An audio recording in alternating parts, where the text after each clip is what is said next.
Badwam on Adom TV multi TVs mame mo ache mo akwa banka nche se e free sabre kopem se no nkono bo ye nyina na ya kabo mafia mankwata maklo ana Diamond Shira ye gina Kofi Ampedu Welbeck ne ntaban kase ne so ene wo kofa kopem se no nkono bo is a mix agudie wom nsema kase wom efie nsem wom amanyo nsem wom nti ye bewie no na wankase wanya ochefa na bibia ti mekokama ede amawo. You start the day well. A brownie Badwam and Ashasi. If you are the Diamond, a mamu in Archie. Yes, also. Boko. Radiadum. Boko. Uncle Pardon. Seven Uncle Pardon. Oh, yes. So, the Pierre per dancing and media, she and me want to pay. And me as a media dancing, a foot to uncoma, yeah, tree shining. Okay. Teach you so the ocean co CNC Simon, to be a tiny, seem to be a bahone. Ebe ya mo nim ko so mutimi emiemi mu yia and pay me fram pe me kwade awopopro nti no me se be tire pai eti e ka de ene ho na nyame ho ye won ana driver for so pay attention ye nam ne e kwa e ka de ti committee si highway na afina me be chere skills se minimum speed ko na anka bi abai na no asem fofo nti da nyame asese na eyi na susu no mtutu tai no boat and not esisi ani sa akeke ti me come who's a palogo bi na the palogo dance with you na ma say move ka na palogo with you as if the air we see na check ya de na jai de oye na afi de me ko pia tai na mi ya de ni si na mi say wow eti nyame na e de asena kese pa e de ma na fa futu ma ho. Oh, sorry, I'll check your oil we are. I think the next thing to check. I want to see a check. Adaji and the Quentin. But any and the regular exercise, we'll check your oil no soon we are. Now, you tie no, I didn't cost. If the alcohol package you are the arch. And the dear partner was I could check a pushy time. And a bonny Samson doors. Anna, and anyhow, what you my in a Musa doors. And I drink so a dark gun of force on the doors. If you tell on what to tell you, so or fix it be every corner in your body. Oh, Now, I just said, I didn't know the year you in a year. That's also be before. I know be the castle. I don't think I to you for city to filling station attendant. Obi a do house you obu diesel no phone time so. Obo no akubu petrol. So into when you as much as air command, yen hwe yen sisa yen yen bi ho. Fita phone bi ho okuta car be 20% or ye 20 ni nyina at a go. Okofa plier ba no be ti ahoma we so join ha. No e fast so say mama ye we ni je ni bi sa ahoma no te no. We fi. So into ye da nyame yeah. E wa de bi a ye yim. Yes. Here pass your danger. Well, assembly or Hodma, if you are quickly. Oh, yeah. If we to send be and chance over catch over some money. Money na ho. Na ye. Okay. For no credit so nya. Any Juman. Okay, you. Then your colleagues be birthday. Okay. Sandra Akapu. And Makafui. Hey, sir. Makafui camera. Camera. Anna Sandra, on a man who put it to baby. No, you can't say for the actually will be a chance to the other. On a more from to baby. Priscilla Vodafone. A PRO. The Trinity say osmosis. Only a cry and coy cry. Osmosis. Hey, that I can't say what. Priscilla. Oh, what our former toast for is not. Oh, yes, no. Oh, Makafui and then Sandra Kapu. Oh, where they beating the papa, but okay, very good, very good. Maybe a relaxing system, no. Or relaxing system. Or relaxing system. Just or relax here. Na fanti o baka na dey enter jamini. Or the bed also offer. No. Sunday say my boy me be team. We go we ya over. Na me ato. You know. Yeah, we na da no. Afia sa so bi. I tell you. Okay. You the way apem wo. Je na so nyame adom technology nti. Yeah. Afia do bo. Sa credit ever. Nti nyame hia mo ate. Na onya mo kese. Oma mu fie bebra ho de nyansa. Wow. Na makoma so bi sade na rade manam toato so mo. Amen. Amen. Come on, Amen. Keep a concept. Young consum no so dear Ghanaian time, the Bokrata and a boy anymore. Hey, now when a day. Ora John Alote.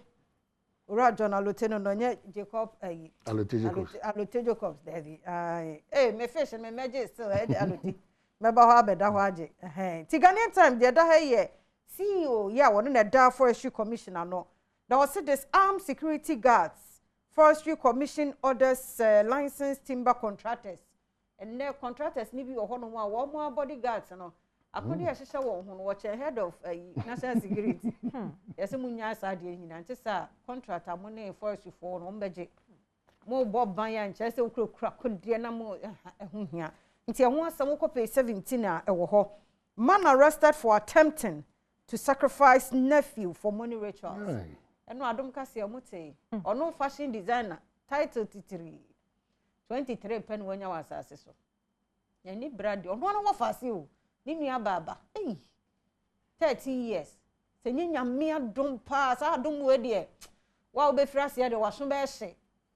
Washun beshi. Senyo no wokum no one for senator baby na ya de number bisa no afa ni so. Ono so ne be susu mu odin. Nyame adom. Nitiri mo pona mani ache no.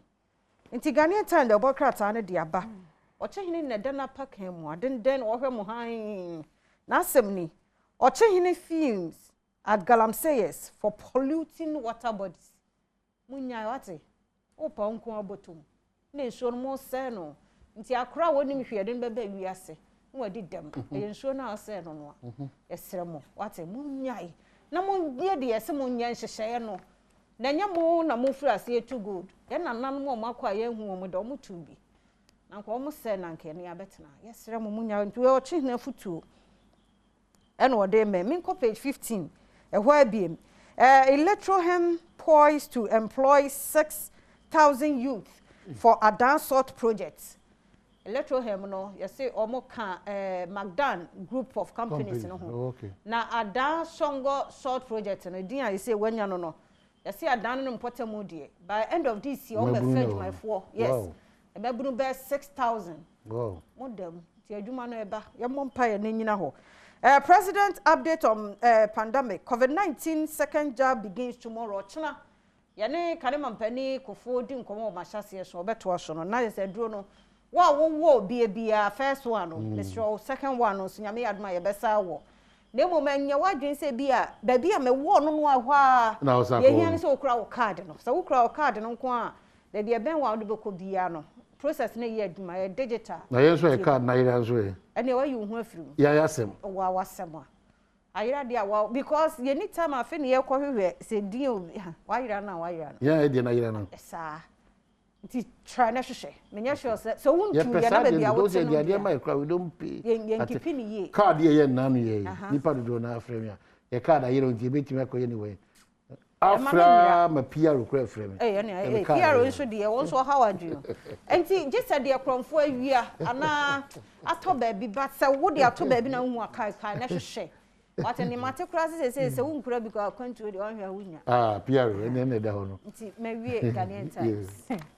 Me de daily graphic no to aso anope graphic ekra mampani abedi akire Dr. Mahamudu Bawumia ene edombi enra CEO summit no de etoso enum ekoso ewo enkran enti ensem bia mampani abedi akire ekaye ewa asie no bi oso CEO summit government focus on strong economy Vice President and Ekantin sem no bi ne say wo benam abefo kwaso apagya o man Ghana dwumadie nyina fi se wiase ekonanim awiase nam abefo kwaso na ekonanim eno dan chenso se graphic sanitation campaign hit Kumasi tomorrow enti nyame ya adom a edachna ahonidie ho nsem ebewura santemantam kropon Kumasi na chese ho nso wapra ahonidie ewo ho na ba konso wa ha o say seal $2 billion leakage. Tax consultant urges over illicit gold trade. Enti ni nyina ne say wo my Ghana gold no a essay insubonten ne kwaye ni nyina achi no. Ekodu Dubai any India man no a emfamfa so die bia ensa mre o my Ghana. Enti Dr. Abdallah Ali Nachia oye senior lecturer at University of Ghana and ebu sam konta say nipa mo mani na ho e wo my Ghana no breguo no esoso edoso dodo. And page 24 ewo daily graphic ekram penifo kukudam ebi ya software Sheikh Nuhu Saributu chief imam ononso kan ho bia ne nyina na say Wesley girl say nkonyasie abanti adobrew enso aba we graphic dey. Daily guide the Bokrata anu sune said the graphic dey by about me explains economic situation page 9. Daily guide about wo mu phone penifo CEOs ni nyina Enfoni deni moha na show had the other say 270 million Ghana cedis financial loss opuni agongo challenge judge sa case no so egusua ya ekoso ko pay 3 ewo ho e na afi o chehine sa de won ni biema sa ba o pay 3 daily guide obokrata no emu mo sutu ye nkwaye mu nua se no osremu a munyai na masobe ye hye sade na wo twe wie ye awrafo seme si ye ewa hafo hwidie mu abusua enso wo nyina electricity ahoma kire won ama wafiri mu no eho asem de obokrata daily guide ede aba na ayi sase mu nze na me de call minya shose na eda ni me da ho asem me da ho na me dwen asem me dwen ede ba asem ayi abusua ya electricity ha 7 no say ye fie na ni mu ho ma hu se po bi si wo je na so na ma ko hwe je say I say abetimi atu obi a Bishop Uso say no meeting no say baby onya nkwahia no why na adwire say it nya dia obefa dia because do obi a na yeah serious so afa me am say adwin say na me say esun obi a na dia beto no ndi me pa say ma dwene am say ye awrade sa me ko hwe edan no ade no ekobu a saade na esiye no enkesese sabre ade a ye friend nsunsun ade fi se circle ye baabi obi akobia befa ho krobia ufisu bia ukromu ka ho enti eda obi bedu ho bi titiro mo na o ma de hye ka ho ntinka by this time there saade no ntinka de ye friend say flood there debi ni okra ya ntekra okay well, chronicle no so ni me the chronicle no so na chronicle no okra brofo o man him ntie ni you insane on my hand fires Western Regional Minister again. Hey. I have not and will not apologize to Minister. I am not a coward to eat back my own words. I want Ochredako Mensah to know that he is a small boy and I have lived life for a longer time. Enti awulai ajefi kwame insane on my hand. Nothing is happening. And atoto brofo diama Western Regional Minister Kwabena Ochredako Mensah. Wow. Enti was small boy. Na nebe wiase ache, onim wiase che no. Enti se bia ye bibi kwa na bia wo ye na bia na adwen kra ma so. So hu. Na because ye the bokrata ye centrefo no. Ya mubu baby otonfo ono hu se na ewo ensam sa wo beta ko de bia ko jine ni bose oh bi go na no we on chiri sa nsam no wo ka wo beka to na he na leti hu ntia na nani abre pa na nani abre pa I am not a coward to eat back my own words. I want Ochredako Mensah to know that he's a small boy and I have lived life for a longer time. Adobro. Okay, so ya beka ko fa kase bo no achi de to so be bro bela sabwa so mami afrimu me da se afrimu we de me afrimu anka wo de wo no na oti promiti ho ya kwa ba Adom TV from to kase Facebook /Adom TV kase no wo ho so go TV a 176 ubenya ye DSTV nso ye 280 midin e de afia amankwa tamaklo nyabre ne tie se de nsam ni nkyeremu ankasa etie osagefo amotie ofori pani se ya na ne yam hye no so se excavators enne eja ededemo na ne nyina no abane ne de obeye bia afisa waka aka me enkoho nkose ye nsuo ne enkwaye na nso Ghana fo bia bu nuagu waso ma wonte etina se ya na aban no betumi aye ne yetimi age ye nsuo no afri oseye mu Ochemai Environmental Task Force and ne one more year juma and I'm so more checking it in summer to say etuja. Also TV now say machine bi obi akoto ne di da tumwa ana ahometi na so asodinti uja no ohera asayo opamuna no ohera asaba na ne awo ya asabi wudi sika gu botum prebinum abusua bi ehwe won atie enti mom ye nyai na yem find say alternative livelihood bi na mamu anu nyanyumai yebetumi asre ne sraban yem pesika na yem pe kwan ya yedi besiesie sase na wase no 209 na chebi ha wo sansu a na ye frɛ bibi turbidity level eno ne na odaroma particles anase ne ma ne menenam nsuo no mu no sane a ma nsuo nani esiye samre no 209 no na ye 5 enum sesi America say ye be bon sama ma chebi se chebi se nsuo nani no a free 5 no akọ aduasa enum which is still within the limits nti ye be bon na aba so na akọ bu nso ana na oda roma ho de fantini be se so omonyo a free 209 no na ye 46 se drew 4,700 enye kura no ne tumi ema machines seize no eno de e wo se edi ho dwuma so mampanyin bi aba na ne first time watumi ahyehye nsuo ne enema ebe ma nsuo nipa 4.5 million ye wia na benya nsuo nanom na ne vision mu no e wo ye manifesto say water for all eye no kure nyame ehira yen no di achipa se ne nyame so ye faithful obeye no by 2030 no na mgidi se be bia wo se nsuo kɔ no na nyame adaroma enti osofo ya wo share sanitation ne water resources so wo sa dwumade na se no Cecilia Benadapa se ne manimi ya no koye binimo fa so se nsuo nom ne ade wo poye mantam no de wo sempenfo de onan esi so sesia ne mrase.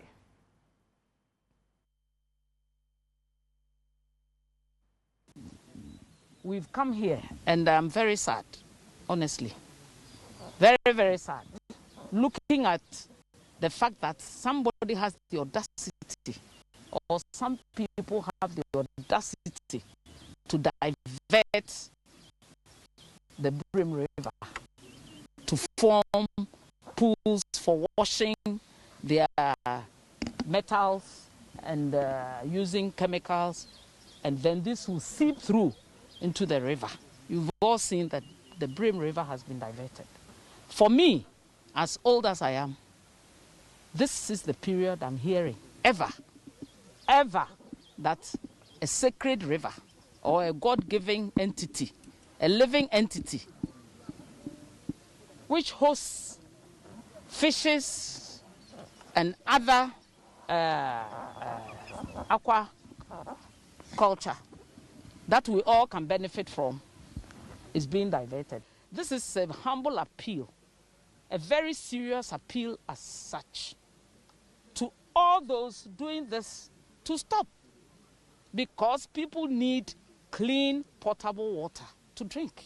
Mesre wo mo yes ade no se nhihye no odi kaka no potokasa mu se anamo na aban etu na ye frɛ no operation halt no de chopenim yan kra ye de ama omanfo e de koso akire omanfo ne se mra no ye de ama okwan a utimi etu efom agudie so obi a pese wo bobra na wo ye adwuma no yesi yensu kwa no se na potokasa mu ye kan no bese me kan no potokasa na mra naka o se a minimum of 100 meters ni wan anye ye kra no e wo se baabi a ensuo da eni baabi a e wo se wo ben se obetimi aye adwuma no e wo se eye 100 meters. Sunyani Circuit Court e de abrantia wanya mfie donumiensa fashion designer Benjamin Najei akwakotumo na wotwemienu so omra ne ento asem na so ne nyane se ne wo fase nimpon listo walaje wanya mfie donumiensa anka wodada no na anka ne de okwakoye ne bi ode benya sika no ode aye eno na court ahwe asem no so de na tom 2 weeks omra ne ento aso. Toa His Lordship Jojo Hagan etene dwamu ampene ama abrante wedding fie aduonu miensa Benjamin J Ebel nenso okasa posifo mfa ne nkɔ na so yɛsɛ bɛyɛ a wobetimi aboa wɔ no mo na watimi ayɛ nhwehwɛmu ne senti ɔkyerɛ sɛ ayɛ humu bosome de to so mienu afempenu ne aduonu baako mu no wonsa mfa ne begina kɔɔto sɛ bɛyɛ kɔɔto ebedi na asɛm wɔka asɛm ne wie yɛkyɛ no ɛna adom kase ama ne boni kofori ɛne abusua mienu ekohyia wɔ kɔɔto na no hwɛ kwan sɛ nka abusuafo yi ɛne no ɛbɛtwetwe nkɔmɔ nenso wɔnom aditu dwase sanse asɛm no ɛda so wɔ kɔɔto nti ɛnya de a wɔnom ɛbɛka ho hwee kɔpem sɛ emranimfo a wɔnom edi wanim edi asɛm no akasa nanso yɛnhyehyɛ mu a yɛyɛ ne yɛhu sɛ abusua pɛsɛ nka asɛm no esan sɛ akɔyɛ abusuasɛm nti nka oyi free court ɛde kɔ fie ɛkɔka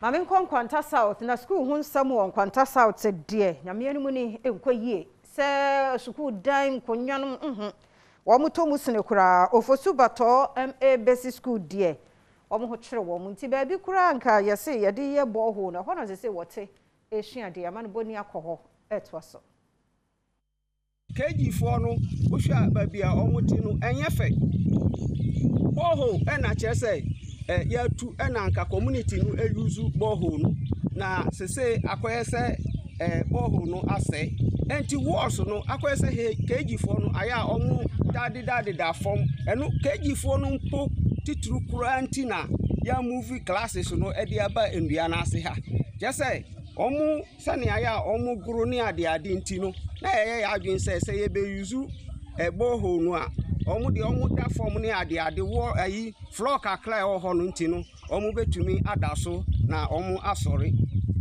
enti KG4 no deɛ bɔɔho no ɛna ɛyɛ classroom ɛna mpenifoɔ no kakra no nso yɛde edua na ase nso ɛde ama wɔn ni yɛhia ne sɛ anka aban bɛba bɛyɛ yɛn mmoa na wabɛsi classroom block bi ama yɛn a sɛnea ɛbɛyɛ a yɛbɛtumi accommodate mmɔfra no wɔ hɔ a megye di sɛ ɛno ɛbɛboa yɛ sene sɛ yɛti ndua yi ase ɛma adesua mmom ɛyɛ den sɛnea ɔbɛyɛ akyerɛ mmɔfra yɛ ade mpo wodi nhoma ɛma wɔn edwuma ɛma wɔn sɛ wɔn yɛ mpo kora wɔn nyɛ baabi a wɔn bɛtena atumi akyerɛ na sɛ ama adesua na de akɔ nkan nti yɛfa mu bebree ɔhaw mu nti yɛde adesade ɛto aban anim wɔn a wɔbɛhu saa asɛ wɔn a wɔbɛtumi abɛsom aboa ama saa sukuu yi atumi agyina ama yɛ no yɛde adesade ɛto wɔn anim ne aban sɛ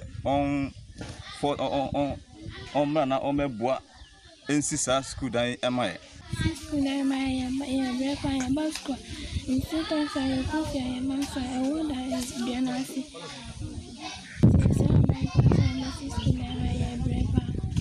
Yes, yeah, dear Kra, Ubenhu, ne a war, apie aba school, and sana ebe kumunu, ana ebia, obe Janica ajaye, and tenye, according to no musuru, senior, ombeba spoon, and yeah, I know. TV Badwam kase na oguswa o hye na fetenta ewo bono mantam no emu hɔ ye bia ye kanto sa ene hɔ na wodimo akotene na so akuafo esu fi se wonya sika bosiampo ene ode akyerɛ wɔ adwuma mu ɔne adom kase edi nkomo yi emaye problem pa ɛwɔ adwuma yi because bia be dia danse se Ghana ha na wo yɛ adwuma na se wankɔpɛ besia enya ade abetima ye ye de enya akwanya de kɔpɛ besia no na ye hwɛ kɔpɛ besia wie a yati ebe 20% na de ato 20% de yati de ato so ye say tua ho interest no tam no so a ye ko trace ka na ye betua enti ebe sra man so ontwe nani no mehwe saa de nye den ema ye no meboa ye say kwan no so nsu a ye de adwuma no ho asem ye de ma ye pa efise surunsuo na nyame to edigu asase so a egu ba bia yenso yesesa na ye de aye nazri nso ye no ntem ye no dry season no ebe ekɔ awie na ye hase eye enti se surunsuo ntoya yenya na nsuo na de aye nazri eba sa fie nsuo a eye pipe no a ye use no fie no eno a na ye sansa nti eba sa na akoya prepared ma na ye use no fie no ye ne fertilizer distributors no adis so bebre kita ho oma amaya rehemu ebi bae na ebae no asa ti mama ya rehemu se ne asan enchekura o mesa na foforo aba na yakuafo so anya bi e de adi omudwuma. Greater Accra Regional Health Director Dr. Charity Sapon nene was say second dose COVID-19 vaccine no I mean ya do more chini wuko na ye hyase every china de kosi 26 May wotro mu se obi a wo card bia no ba bia hu se ye bo pane bia otimi kɔ hɔ ekɔkɔ board ye oni Adom kase eto aso Nyame adom second dose no ye hyase wukua da ebe ye 19th May ekosi ne na wɔtwe ye 26th May na obia wo first dose between 2nd to 9th March woka ho was a utiminya second dose ya be way enti between 2nd to 9th March no baby vaccination centers na ye bue ye no time ye ma first dose no ye be san bue e bia obetimi akɔhɔ no akɔwɔ enti sɛ wo sa group yi am ye Kenya 2nd to 9th March na men train there bia a free 19th kosi 26th e de bia utimi kɔ se obi ate ase sɛ wo a ye wo kɔ wa fa wo card na ye de ma wo no wo de be kɔ hɔ ba ye be sesa ma wo enya sa card na ye be sa ye be ma card foforo sa card foforo na ye be ma wo be hu se QR code bi wo mu afeso ye wo wi a ye de hologram be bo actually na se we wie kra o vaccination no enti sa hologram no any QR code ni nyina no wo tu kwan wo kɔ ba bia etimi scan emi ehu se e ampa wa wo pane no Ghana Commuter Drivers Association True Drivers Union ne unions nkaye ni bi se ene die gentiabo lorry fare no yatum 20% na ni nyina no gyina taxes ahodo a one more ashenkafo etwetwea na chairman de Ghana Commuter Drivers Association Charles Danso na ni Adom kase edi nkomoyi aban se wo hia taxes ana eto na wode ayempuntu dwuma enti wode afa yen ashenkafo so na mekase ya ashenkafo no a san se yen no ye to gallons ni bebre a day ni ye dia adwuma enti no we eduru ba bia na ekotia yen say if 24 cities 58 pesos na ko duru 27 cities 22 pesos na ya antumu a na ese de kantan ko nsuo no nti eno nti na ama ya atum dize na ba ni tum ne de ye ya da ba fo na amoyen bo amoyen say in and out no ye to dize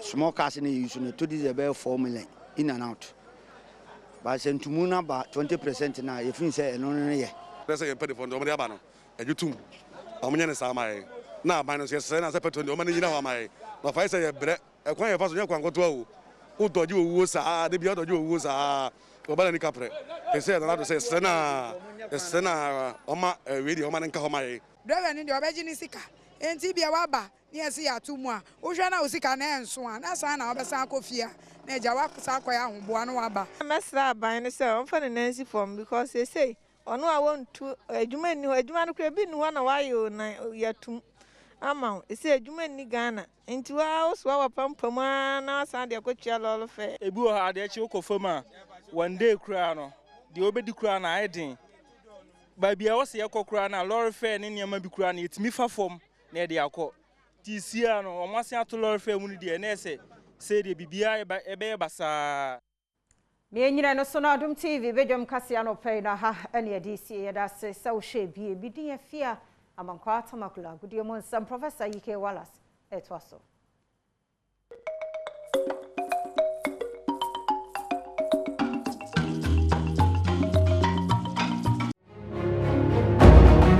Yenza fe ni twensan chirem e wosana niam ebesi akọ ede ama eye Monday fixtures and also between pm abusua bonto drafts wo and any team football club outstanding game between two jano enra anom de sakins kese ni team pm so na ejeni mbu aten 34th minute na oposo atena na nya opener ede ama team football club na team for so ma wi ma crafie crafie president team yesande eya kins senator to so 67th minute e find toss me and afi Moro Smiler ono so poso atena ede ma mysterious abusua bonto drafts team yi omudin pa de nkase kire any motia batoma chance de ekoto enra omunya draw e wo ma kins nim woni akoma ehwesana game no esiko so mensa I told you about the lackadaisical attitude of the Dwarfs defense just a moment or a while ago. And it was that cross from Issa Ibrahim from the left side. And I mean, where was the defending? Where was the marking? And Ejenim with a towering header, brilliant header from him, beating goalkeeper Bright Quay in that process. In hand, you remember that dispute game between Legon themselves and Legon cities? And so there's also a clear light at the end of the tunnel. But this is Elea Kofi Jr. Moro sets up the pass. That's good enough for Ebusia Dwarfs. Michael comes in and they shot from a distance. And they're back in the game. Yes, they are back in the game. What a goal from Moro Sumaila. His 5th goal of the season. And their first shot on target has resulted in the equalizer for Ebusia Dwarfs. Moro started the move and he found Michael Asamoah, and Asamoah setting him up. You will love that finish. Look at Moro with a pass to Asamoah. Asamoah setting him up here, and that one-time shot. Dwarfs take over now. Coming forward is Michael Asamoah.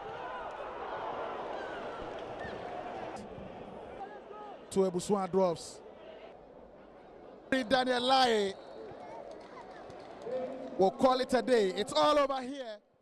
Into Dwarfs Dreams 1-1 and it means PM was Arkansas. It was a crucial dicey Titanic crunchy encounter and no it means about so but you come quickly here send a log no as see Aquadia. So far the Kumasi as an Euroko was standing tall or pole position on the league logger or 45 points. I was Rodoma one and that's Rodoma. It is an ascension time for Kumasi as San Tekodoko. Oba House of Fuka among that second with 43 points. Points gap difference no just 2 points per and at PM El Honum. Kerala United at third with 41 points now for Media Sporting Club across the mouse Minianum. One that fourth with 40 points. Great Olympics at fifth with 40 points. And Vienna Stars at sixth with 39 points. Now for Dream Football Club at 7th with 38 points. West African Football Academy at the 8th with 38 points. Ashgood at the 9th with 34 points. Bechem United at the 10th with 33 points. Bekum Chelsea at the 11th with 30 points. Elmina Sharks at 12th with 30 points. Now for Cape Coast Mysterious Ebusiabon to Drafts or the comfortably 13th position with 28 points. Now for 11 Wonders at the 14th are almost so 27 points. Legon City one more at the 15th position just at the tip of relegation and almost 26 points. Teams are Nyamia Doma Omun Crefew Kranoma relegation.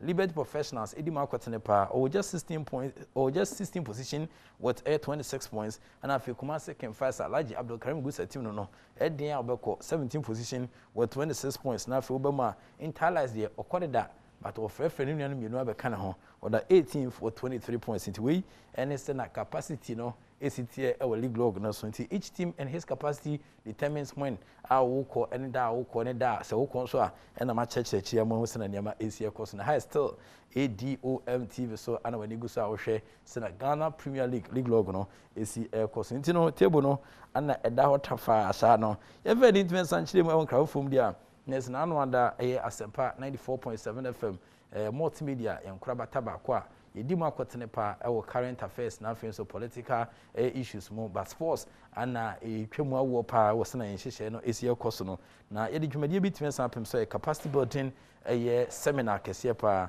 na ohwese na hyene esi kwa na ese dinimdie kese pa ana abre Ghana fododo na ede omho etwensa agi agudiem no na 18 Premier League clubs no ana afei so kwa 16 female elite clubs no ana committee farm ho a ede san share so kunetuen san pem so tim sampa club dodo na ewo Ghana ntwo ne ntwa so no e be share wo Sun Lodge Hotel me e be se ho FA president Ura Edwin SimonOkraku e de ni etwen san kira se na so mo kan se ogidi pass san share so kwa e asempa fe kofa bai no e de nim dia so ko e betia ma football for na boa ama football no epeja from an unknown situation our person in Mexico so as in Nasuni hono to a very hopeful situation a bit in Samboa Emaniama Akuyi Ediamagana Goodie.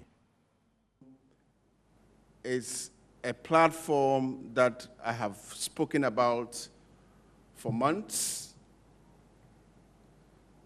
and it's a platform that I would want to belong and be present at all times. It is a platform that offers all of us the opportunity to learn, the opportunity to exchange ideas, and to pick up new ideas.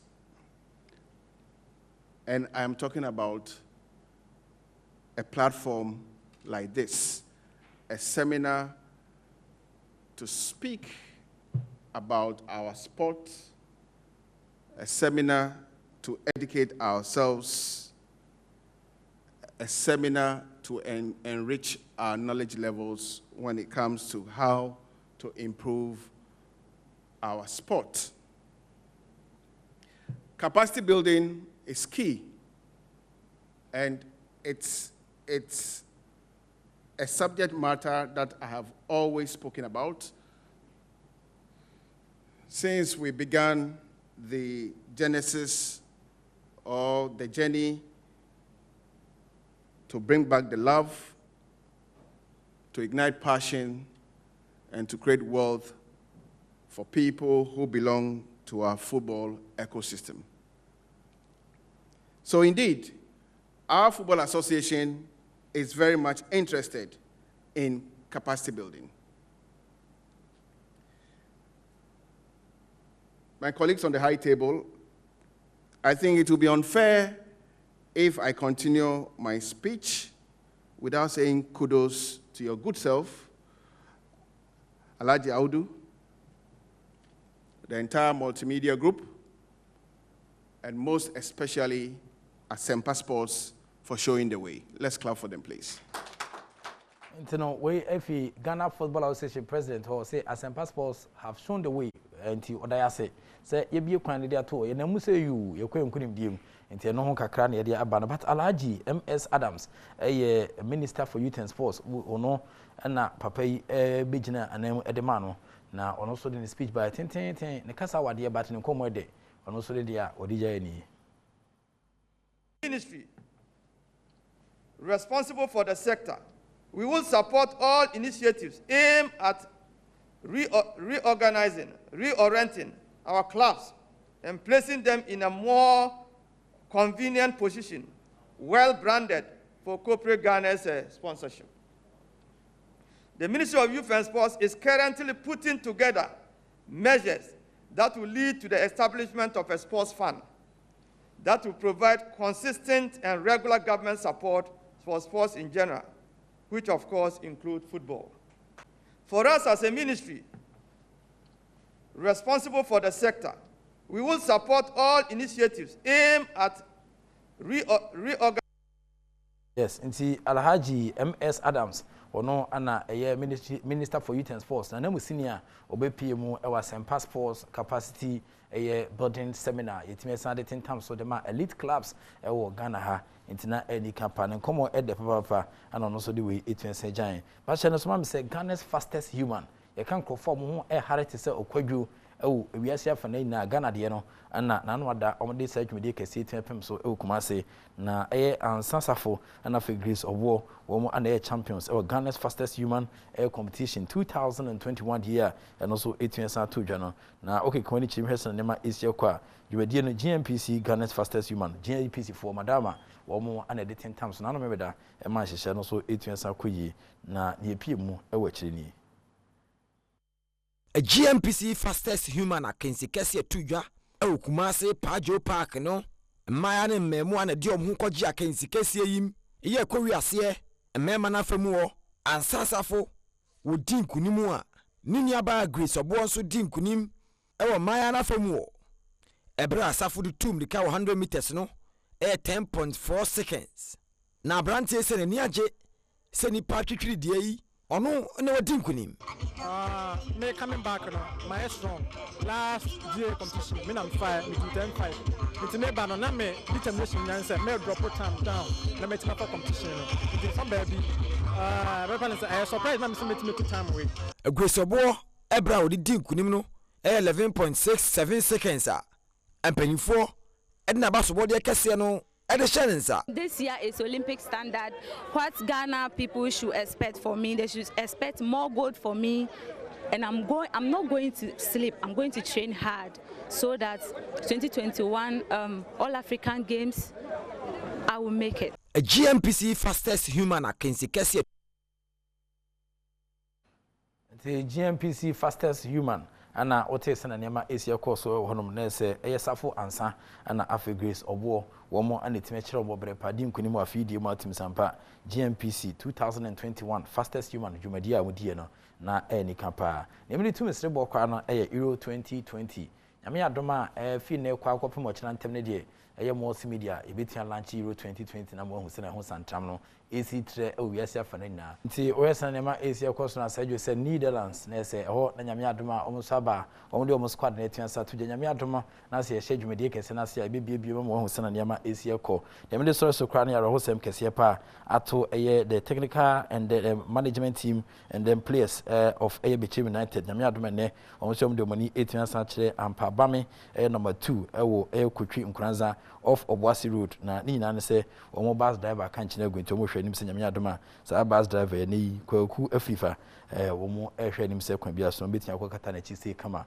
kwaku afiri ya afifa enya 50 years ana ne ɔno so aka kyerɛ gu nti we Badwam United ɔmo driver pa ohwe ɔmo ka edemom eno no me sorry so na san hyɛ no so ma me sɛ 1xbet I've always told you that betting is better than sakawa bet de otwa de befu a ana udi ne befu twa ne kuma bia de ne kuma sa no manum ani ntimsɛw your game rules makomako be senum you can afford the amount. Number 1 rule no is stick with money that you can afford to pay. Mr. Sika obetumi setia na wuyi free ho a en hawa dwene no eno na yede to bet eno pa ho a number 2 no never bet with your last card. Usika odi kutua light bill, water bill na senkola school fees no anase ne odi be didi anwumere no emphasize sika no intra bet. Number 3 no withdraw 90% of your winnings no wetumi send ne bu ha na 90% ni na egu so na osan de twa foforo efa ko ase abaso be hye Mr. withdraw 90% of winnings no. Number 4 no say take a break after say we lose continuously no take a break.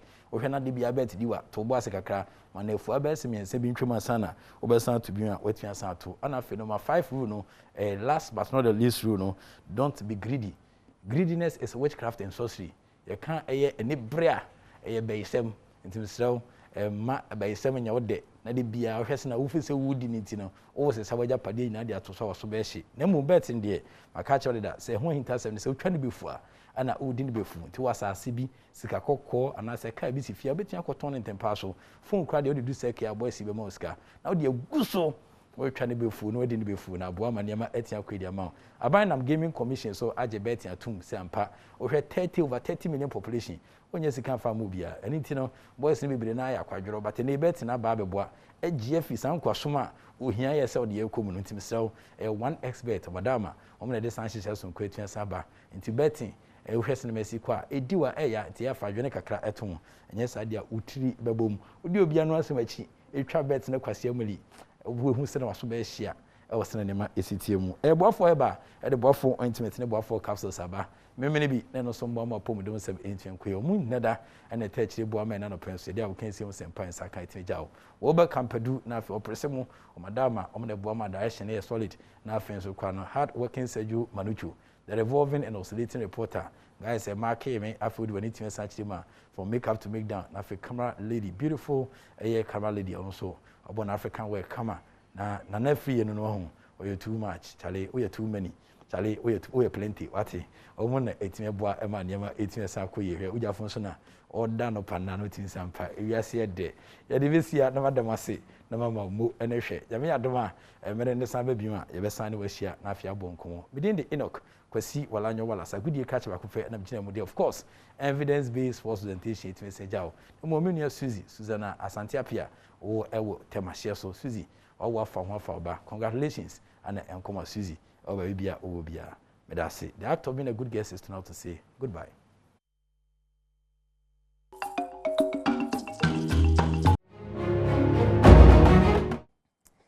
Yaw ma chen akwa abashro nko ba Adom TV so yaw azoye na minim say yaw wawa because we be bisa na sister dey bnada dey enka fa no ho ben minim say entertainment dey enka adwada bukuada ni fiada na so say Badwam dey akwa ni dey efa me ho dey bia Badwam dey intimately abaso style bia bi meeting the Sandra Oheme madam my intimo say from sister Sand be a guy na ene yankwa ne pow enra ye hye nkomo bi ase se e bia afei na ene no wo hye yen na enra wa ntimi anhwe ya ma me mo ne tofa ema o mu nhyemu na afei yenko ensem no so ye beto aso enra da me be kan se letter B aba montene so press release bi if a 5-pack honum omuchemu from 1st of July no sinitwafo ya omucha feature films local films no ema TV stations no omu enjoy eno ye starting komo no ye ne ohene yere Mercy Esiedu ekasai no chiremu se na ni nhyada enje ho na ye ne Samodi Grafton so ekasai no so airport out ne consents na me me boss pa kwesi akom channel manager for Adom TV so etna say na nkomo no emu ayede enra ye pon ye no sinichafo bebre contact ye top notch actors a man de em say asem me hu em say nhyada fam ho because me man nkwa ne contact ye A-list actors who and somewhere saying say aye 5-pack for na egu movie industry no aye no kranie ya ne Mr. Mauli tekwa ebeto a enkomo ne so na wa che de ewom de ama ene no emu ayede no mensa asan ka me boss biem aka boss ben na ti seye na abetwe ne nra atwe ne na ahima ache se afi ne yire mpaso brawo srebre boss ba kwesi akọ boss ba cho akwaba ya ye friend pa kwesi rade akwaba shonko akwaba biem na tete no ye kai a one man no mudi mu akotene we film distribution sinisi we twa ye distribute de nyamefa ye brapanyi kra ensi danfo bi na ye frɛ no na enumu ana afa bi junior kwame bi afrimu ebaaye na ono so eto distribution so opera square de na say we wa boy adwuma pa o we distribute pa o tu kaka we distribute be say over 1,000 times. Yes, so na de be bon komo se me kan se enen komo ni mu ayede ono so ewo me nchen ewo ha sei anya ono nko a me ka se top notch actors bi efrefre yen ebi mo se omo nkasa ebi mo so de obobo afudie ekoso no ba oni a waje penny say asem ne ye ne ya na obi bi kan eye Frank Nero ono so si mu ache papa Frank Nero se uni ma brantie ya wone ma me se wa mo start chess ni no na me se oria meboa Frank o si mu ache wone ma me se wa ne ya Jackson mo e sha se na wanyini wosininim enti wote nkomo no ase na enye ono nko a Samuel de Graft enso so joining ana afei so no Mr. Mauli ono ani eyi asɛmniti oyi ne ho film enye yi ono so ebeka ho na ye boa enso so yesini twani ya odi mu akotene pa omo nyina ene ye ne o mekyeche nkomo na ohene yero enso so besa joining ye nkonkomo ne so mpani fo mpacha mema mo akwaba shonko kraye yeah eno aye hyenkomo bi ase na PK ansa meba honom no na bra ni ha sei ma menji ni nkyeremu se asem na ye kan no ote ase yi a eno ampacha utie ye nkomo ne kakra lokre man should nya information in them you know okay but me follow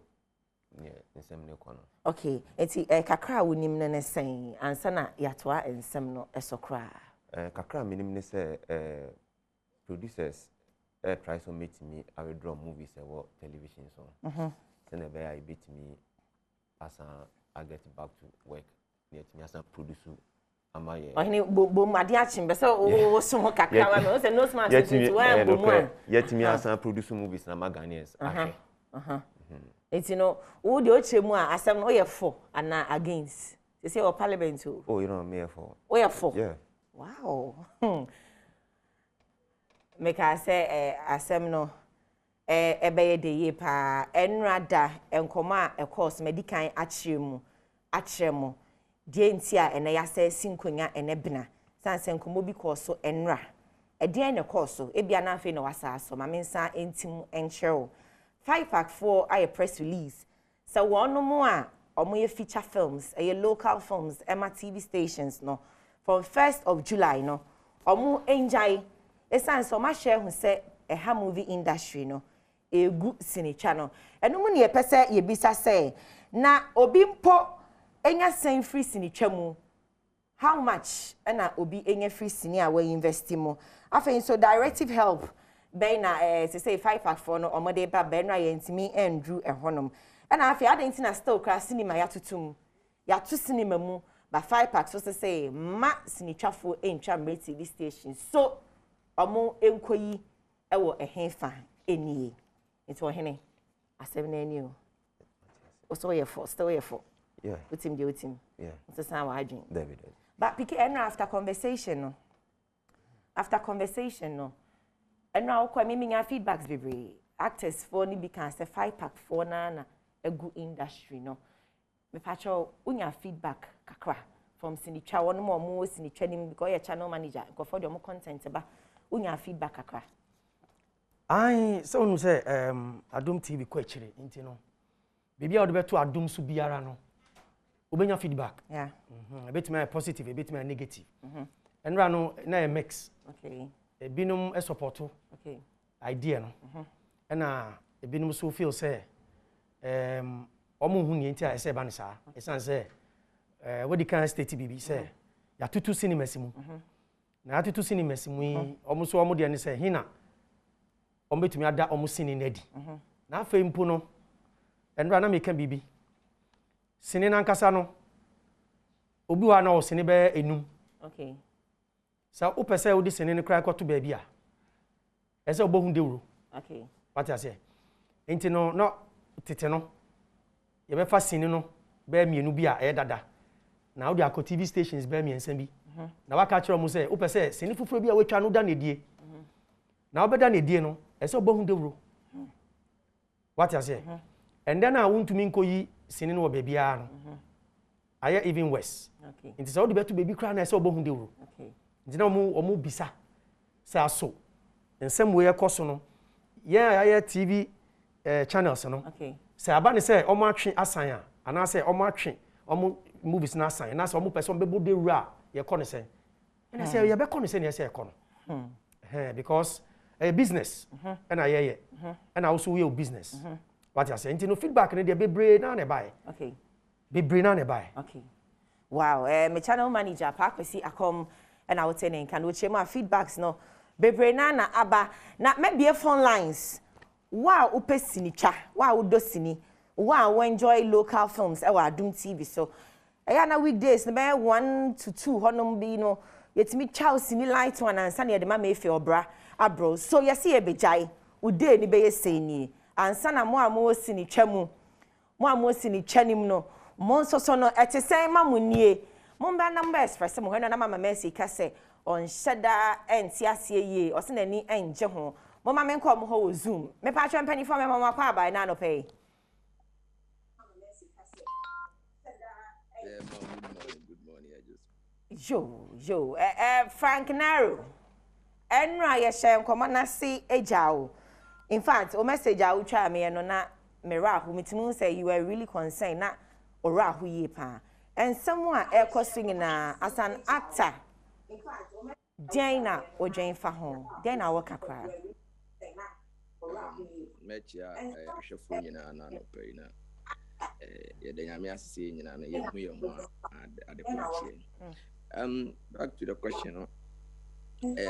On say na me pese me mbusa say so no ade ya 554 na dia ba say from yikoi January kono ma local movie bia no TV bia any local movie and show no ni TV so na me pese me mbisa first sister send you say like omo de buy no omo kan say okay omo ye we ni nyina wie no advantage be ni ebenya from then no because minimum say ebia ekwan bi da sister Sunday o dan achi cars foul yeah kase china maka bi amfa ho a ye bedi nkan abodaru say china maka bi amfa sister Sunday kwan kwan no so na imom ye yi kwan foforo ato Mercy edu ho na obi amfa nti na mpese mi hu ansa na ebia makomani right and Mr. Mauli na APRO for your 5-pack for no wono ebe kire sa question a wabisa yi mu Mr. Mauli wo ahoma ne so pa chote menka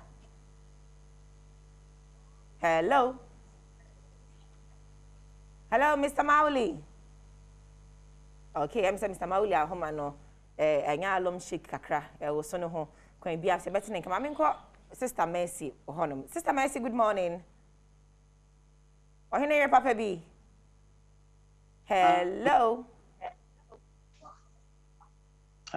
ohene your pacho mache meju so apaya bacho na apomo Adom ninti nyame gusu hwehwehwe. No correct. Se makasa mansion ni mu de kwa bia so me ba Kumasi a weekend ma betwa one night bi ofie honom.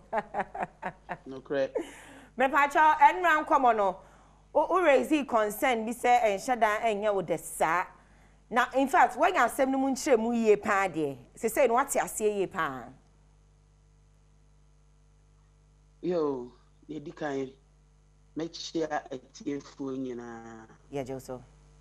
Na yes ye kase obia nyame hwe obia so mai. Amen. Sister Sunday say no a ye bobo nsem so kakra. O ma me hu enema bia eko. Okay. Na efa ba bi no na me say maintain enema bia se kakra. Na chire me nua ba ma bi kasa isame ibi ne comment bi o mai. Some of the grafts. Ye nyina adwuma no eyeye a ye nyina ye ni beji ye ho beto ye. Adwuma no ba bi ejina sesei no ye nye save. In Ghanaian actors and actresses and mu producers ye nye save. Enti say ye say ye pa kwanya bi na ye de aya. This is not the first time I ye pa kwanya. Na sa die we na omode abasa mu ye nyi local content ewo TV so no. To me no ye me na me gina pesa me kire ni say ye adwuma no ye ni TV station ene tu anamo. With that TV station no enye na akoye promo. Me ye series etrem to nchen.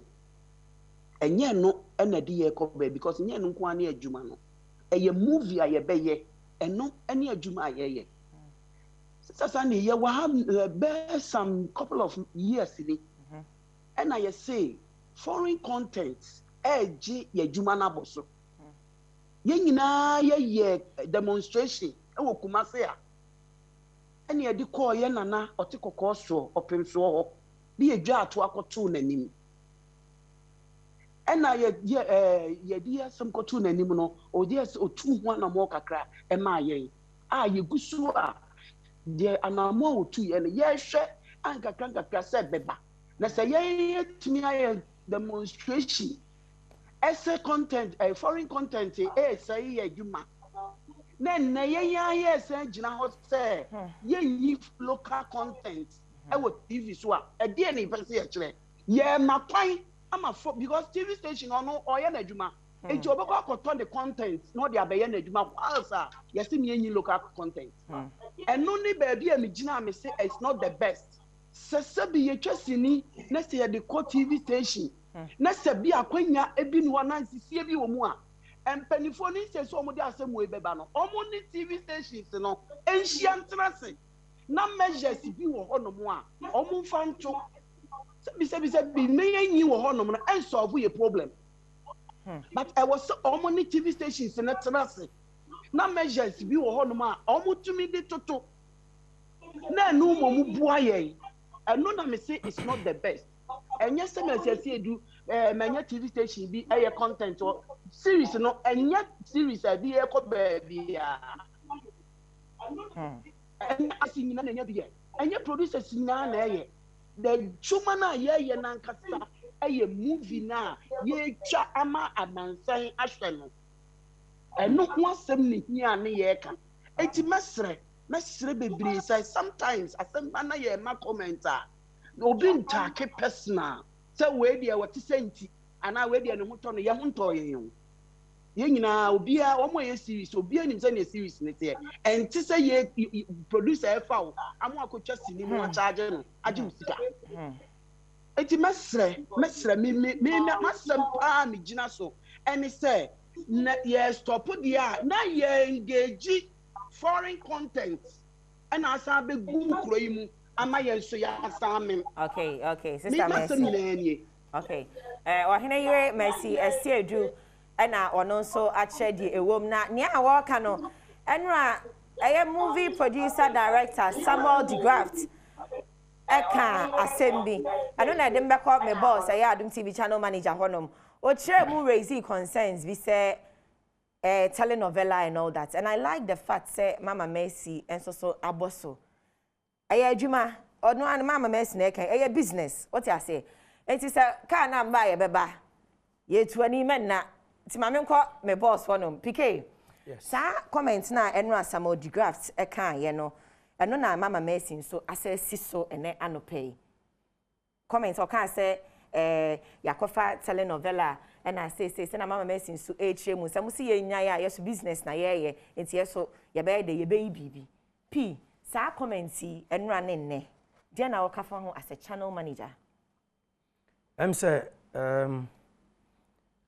Mercy asema o kan na no pay no eye mwaye edima ye nuanum na omutu anamon na omun hyeda enhwe ni yie no meme dia ni say hwe ni yie what you say o kan bibi o say ade ntina money TV stations no entina se na monka na monhu se ne amobeye no esan say ye partners bon ye partners say utwa TV series na odi abreme say sene na wotwa e na woton ama me ye partners intino wohwemu a say business na meme ya kwa mefa so am business ne begina no sa kwan so na mefa na say o ko say mayenkofa program bi mfi abuche ma na wo so say ne wo so wotwa wa ha no a ye crofo no so epe no mayen yi a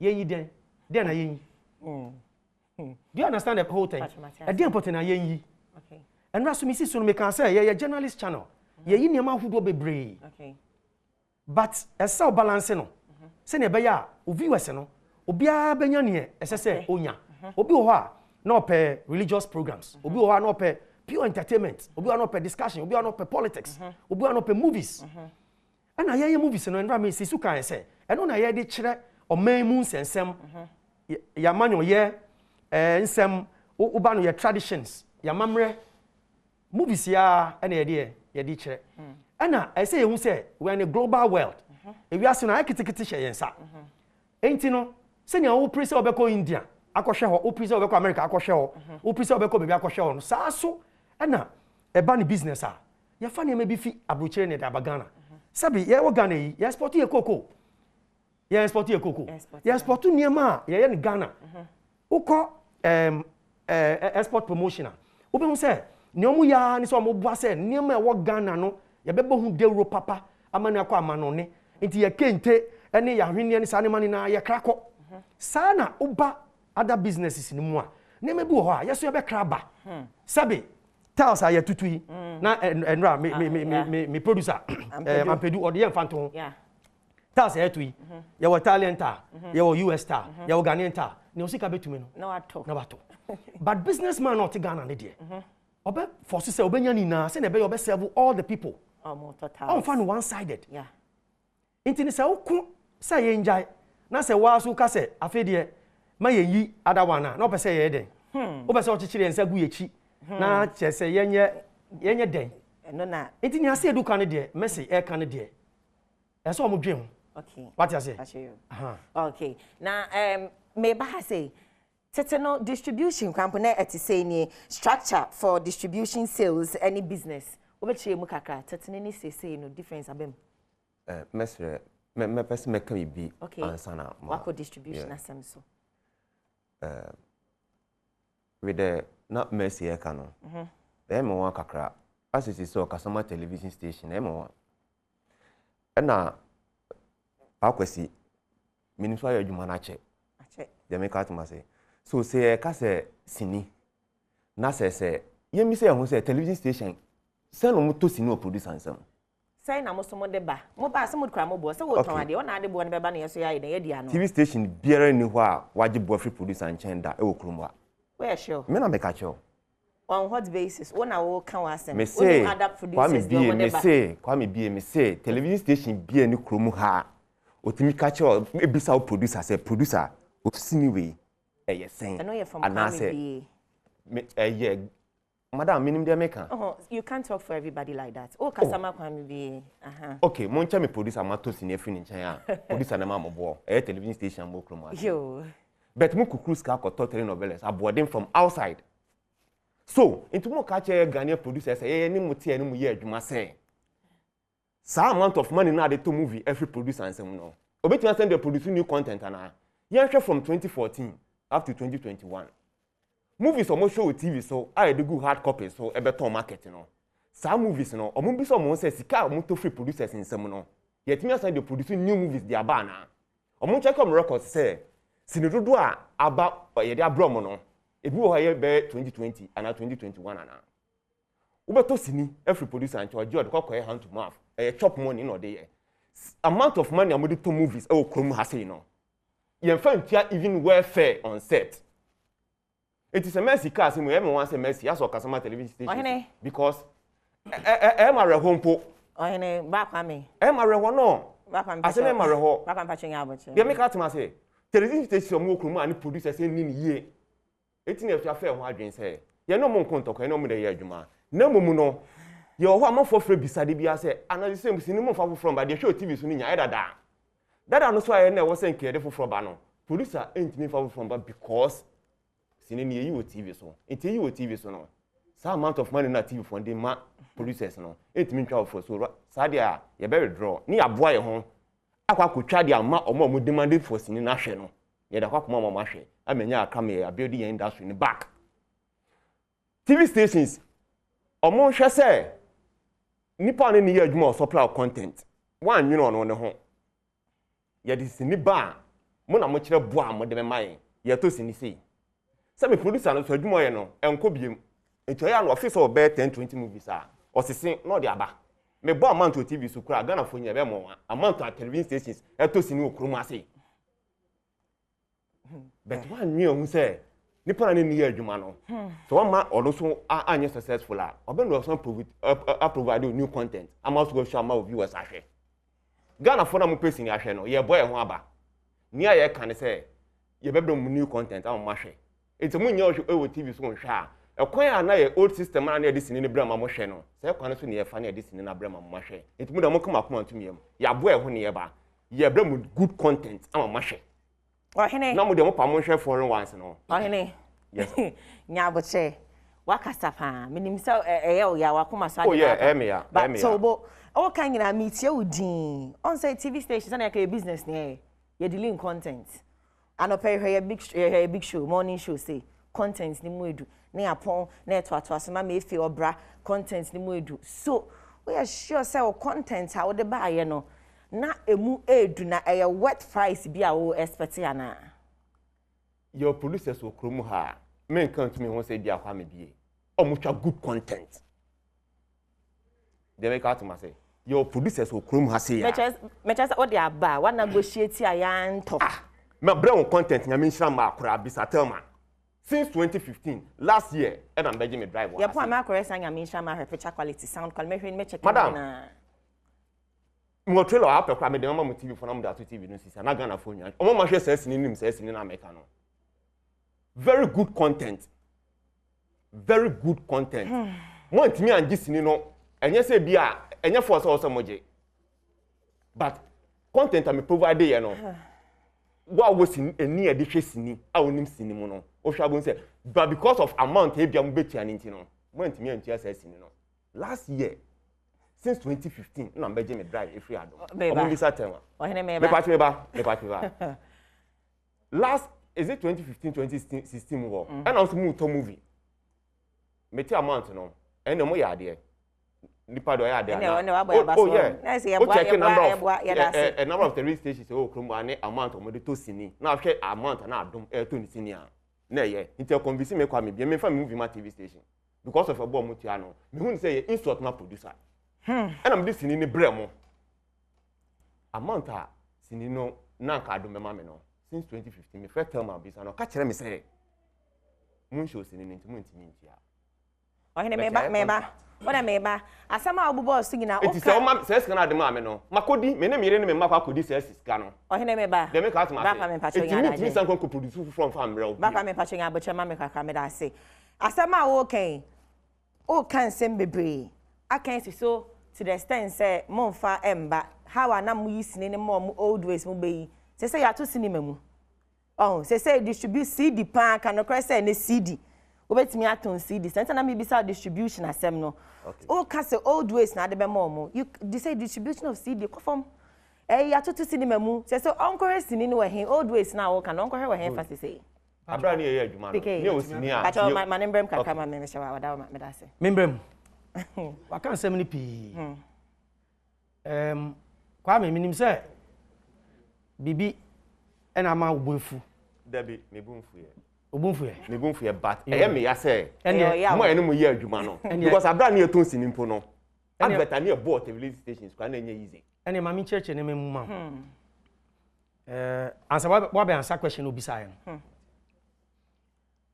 producers no omo ye individuals so obia ni ne osai won sini ho what you say producers mo ye individuals sabi TV station bia ni wa o hye obia chichi obi nsa egu na chi se sina odi aba no me ma o se nchinchine age se o ton wade a o do price ko na nipa nka se na metumi ama na woni na ayeden ma negotiate na mo ate mo ho ase se o pa waje o mpa waje nipa no betumi so ato a na wato nti no ni nkire mu no nti ma ne nya se TV station bi na ofo so di show bi kon se sina we twa na febra na me mo 2 cities nti no enda nchen ade ba ko so se structure e wo ho a o kan se na mu yi structure no se wo he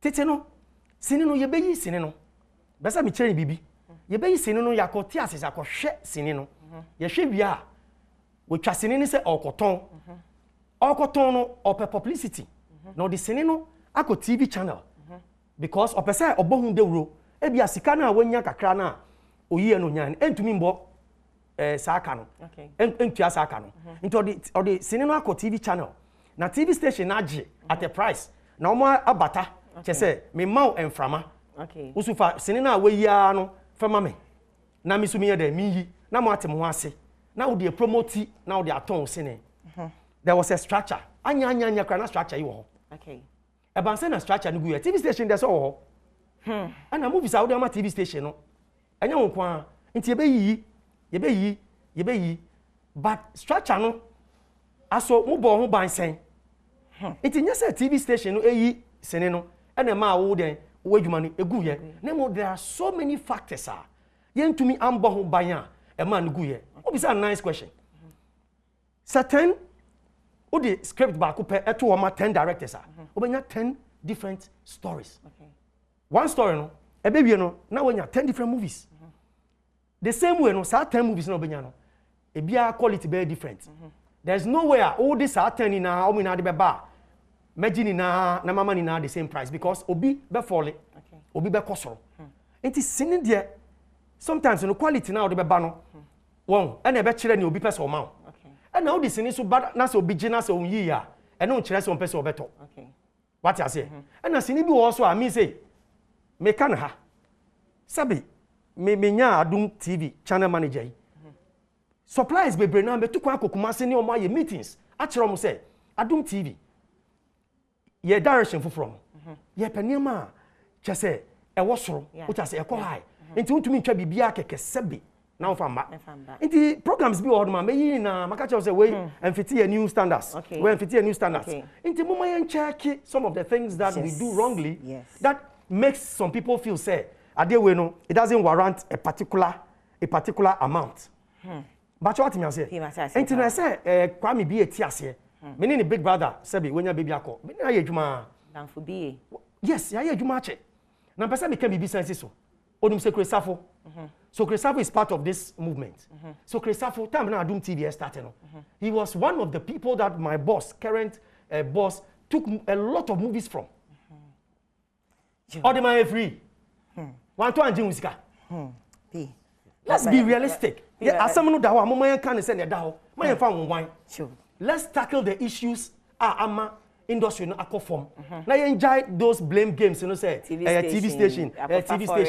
no because foreign content in you hear there meko America one day we there meko Ethiopia one day you know I must be able to also enjoy some of the things that they have. It's simple and exploring the mind say na be ya nko no are ready it's mo my share na tackle issues you know okay na P kasa no mepe ade bi o kan ye quality on that note mo me monsema mesiesie du anya so wo so ntia de bia mami me kanfo no mo ye monsema mesiese edu pan je mumum emfa ema no esan se maame no wa bo adwuma wa ya ade series or start twa de ba ye susu pre wa ye bia jai bonsem na de bonsem no so ya bonsem asem ba kwa ni susu pre wa ye bia jai ne we na in fact she kakra her picture quality her storyline she characters what the shade ba esan se maame ade na pikin so kasa no o kiremu se ofa one na anye ye na se wachi afa two na mo se foreigner ye ajabo so na maame sorry ye ejina ye ode ba ye so sebi tafa chempreduasa wan fa bibia enye ne ba ye hwe picture quality ba kwa me be dia dance say adi comment say Ghana is the best local series on air, no two ways about it. Okay. Would you think so? Why are there? Because you need to know or your location on them. Ghana for you now, so I share. It didn't want dances. Well, he boom now for you. You know I know a damn pan. Boom, Ghana for you know my Messi any team area. No credit. At the bend there no credit. But your producers be so home, senior home, me person car. More trailers ni bo TV this one. E bi ni den so ma me title. Frank Naro, o mo nyina o de me ma me nko Naro mo em se Frank Naro mo e gina so ache. Ma me ne Frank Naro entwetwe nko. Frank Naro. Hello. O ka say wo ji mu nchiremu. Ya bo ne top and left right center. Say we take ne say. Mechi abra kwa me. Boss. Na meka say that na the mechanic say. Eye ansem ya 5 pack yem penny for ne kano.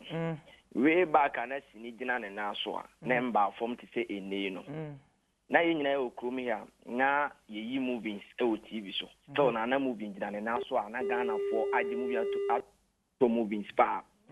E ma ye ne producers ye bi ye ne etimi ko e de ye movies e ko TV station ko ye fre bibi bata. Ye se movie ko e de ko ma TV station se omo nyina omo show advert. You moving for Friday day by advert in Pamaye. That time they will be a complaining. I'm a cancer answer on what you say. Me, the more the can I be Muntiasiano. Then now we are fighting for say foreign movies. A swabeti or Ghana, and I say about from Ghana. Name we are promoting a year. But now no see a case me Ghana movie via TV swap. Now no said papa. Now after yes I be TV phone Kenya. Now for more promo to foreign. And this is not solution for a human apart from. I remember 2 years ago, me na me massive Ashanti region actors president Mr. Bella.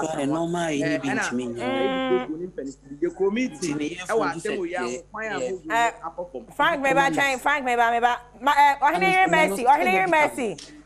Mercy bacha me tell you can na so but that's what so ohine o chira kwan godi ahemfo nkomo ha me bacha ahemfo nkomo bepiem what that's what so ohine me tell nka pa timpacha wadaroma me da se mama Frank to asoma me yeah Emma Koye meeting at culture center 2 years ago.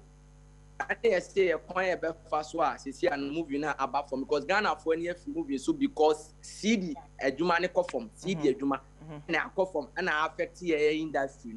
It's Indian ye be ya e be ma ye Jumani be ba ye be Ghana for no back I'm on my be share Jumana ye Pia we question we met Mr. Mawuli.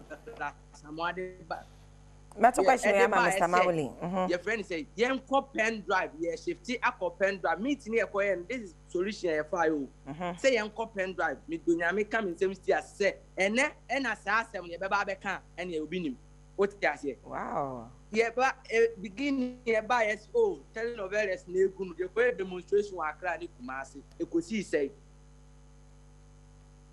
that man your friend say movie jana na so I can't drama money ade a series no mo still na Ghana for that ho hwe if you run near the Ghana for movies no me makocha movie e bia Adom TV and she say am no mo no sika me dia akoko wura adwuma nim no ombetua ma de ama me menya me fa so wa kira eno ye me producer me bottom sika sebi o obi 5 ni ama me sika se me fa nkocha movie sebi aban ni ma me sika ya me sika okay bia me ne Adom TV your contract here say me nya adwuma fama wo me na me ntena fie na me twa mu bi na me fa nto dem na say me ni mabusua fo mpe na ehwe wo dem na me mo ka na nti yesere o mo stamina kontine me dia me nyi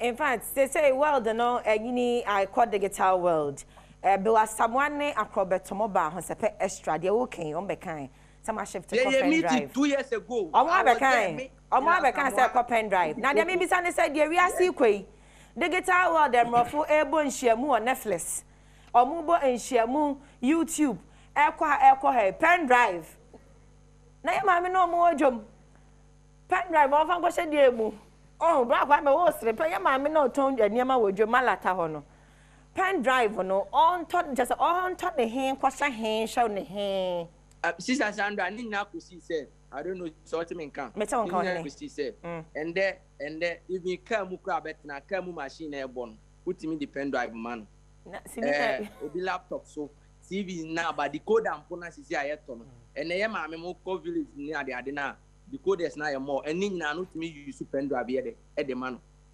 Nana ya boy ejina so acha ma minti nana ya boy ejina so acha ma minti nana ya boy nana ya boy ata menka oh nana ya boy eni ho ma mbisa Mr. Mauli Mr. Mauli good morning dear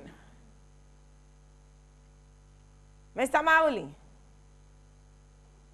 oh Mr. Mauli so free so dia what's the Frank Nero e kan ye no or say distribution and send me ade na me bisa distribution asem tie me de say waboso distribution tetenet say so te say e kwan ben so mpo na esem ye distribution ya jitum say wo form ya jitum say wo form eti enema distribution wo form no sa challenges bi ni ehwe say ye be try ni correct mistakes ni ehun say ne betimi asem page marketing back two ne pen drive no ka no ya koye meeting ka pen drive asem but he say challenges na pen drive no say producer ko produce content in better so e be san affect producer back enemy atwentwen ho e ho no so ko ne try say ke bit me enko di pen drive no so ye gu so e work wo ho me chese ya atwentwen so nye say atwen so just sila ye gu so e ho adwuma oh okay in fact I didn't come on be 1 good hour and ya cheche enkomo no na afei na Samuel de Grafts abeka yensa ewo ha sei oya ade even in this COVID era no enkrofo ma yero mo ho echesini Samuel de Grafts eka ho Kobe Rana eka ho and you are doing so amazing because corona no already ekona still producer and no any abepa ho fe ba ma ho fe akwa Medasi on fanche wa fa ho medasi yo and na me say wo Nyama salt bebe ka minim sa no pe wo ba na wutie kakra na mitie mu okay nti what nkomo ni nyina ohene body ma metofa oh Sandy me fa konya we so etia obi anapa we na mi ase se ya da so tenkwam amen sini ejuma no na sem no won se ye ka na ye koye ye won se oh ebia asimesi we anase bebia me ejuma won ti no me bu nyima bi so ai ma untumi nka no kwen ma wonya mboai because sinifo ye brepa ye bre na ye kasasa esanse bia ye ni TV station and I say ye ni we don't have the bigger arms in we don't do anything about it. You see me catch show me no be bre omo jobless omo nya ejuma because of ni e koso na obebi wenu oh ye mu bi na akoye ye de ni ye enso kra no ye boka de bia nti me nka se e bia me ma Adom TV content and I say me ni Adom TV say na say asem na ba ne say na me ka say o me mama so e bi say na me penny o te me ya me obeboa me oh me dey say me ba tu yeah me boss no and na me ka say say bibiri na say e ka na we wa gben say bia o be sie e tie na o be complain na boss e bia o boss so o boss bi betuma boa mo but na me ka say yeah what problem sini for your problem ejuma na ye na e din sacrifice e dey shey ejuma mu no enye ho fa so na enya no sika yes say risk because a risk enye metumi si wo set so me bra penny tia no e ka obetumi abo set no wo ba na film no ba out na ye twi to YouTube pa na obi e wo wiase bi enya bi na ohwe ni free YouTube say ma oh me nyaba YouTube e share na ne boarding na mo ma iska unze akoye sa brofo ade e say no as a video bia na o YouTube then I make o hwe content I say o YouTuber Any content I script a shoot to. It's commercialized. No. Those in Colana. On my camera be more young than you. But no crap more views in audio because Ubuan will know. And your man said, you push you make sure you scrutinize and you check the things before they go. How they say YouTube because Obi man's idea. Naked, nobody got one. Wow, sinitwe no ntumi nya that same thing no why no. Sebi in Colagobia e biom be ko twa ko no. Wow, you film no. You are trying to tell a story. Who person who person share dressing, who person who preach true stories. Into who to me the same thing because my level is different. One now the number 13 on number 1.4K. Because a YouTube and the youth are more there. Into me from New na se me nya international right me na mantona me nyis na me go to YouTube no be to US no download na me den kana den Aba TV station. Se be mo de bia no mo yeduma ne metu na mo so mama yakra. Wo fu se metu me nya won fu akotwa from New. Me si den na metu mi aboa industry no se bia wo story be and I say be a baby a say COVID imagine say a COVID story you be say na issue too okay omo fa yan hwe impinifo fa yan hwe omo government ne recognize filmmakers if we are accepted sana Ghana for some gie tum na sana be a tell say ba ya omo gie omutum no say if they accept omo accept yes me no na me be can say omo accept mo sana YouTube on a community. So why promote some of the Graph TV? A channel or YouTube on me. We are sure so this need to on my member, and the revenue comes to you. Sandy, me can't say YouTube channel will be yeah. But YouTube is not enough for a film producer like me. It's true. But I say, just say avenues in your make me distribute me films. So I no interest in you shake out. Okay. Some movie na me last year, that's what I shame them because you have to cinema.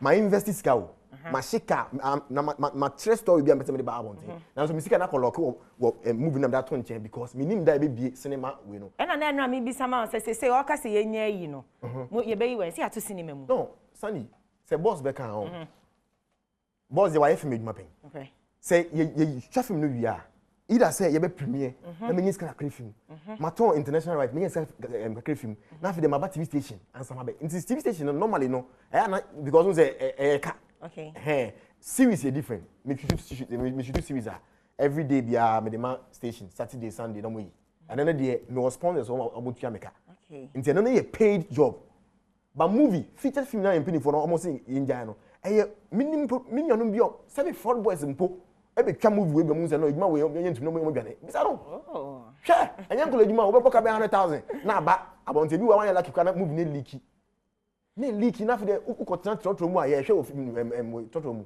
imagine but you know me pese ye be jai blame games no yakofa foreign content about TV station movie produce ye nyai blame game no because ye gina ye pese Ghana movie no ekonanim because I made me the credit akon Netflix akwhwe senior me sure okon Netflix okon Nigerian films Google to me sure say me kona media da ho no ma na me waste credit enhwe na me promote Ghanaian movies.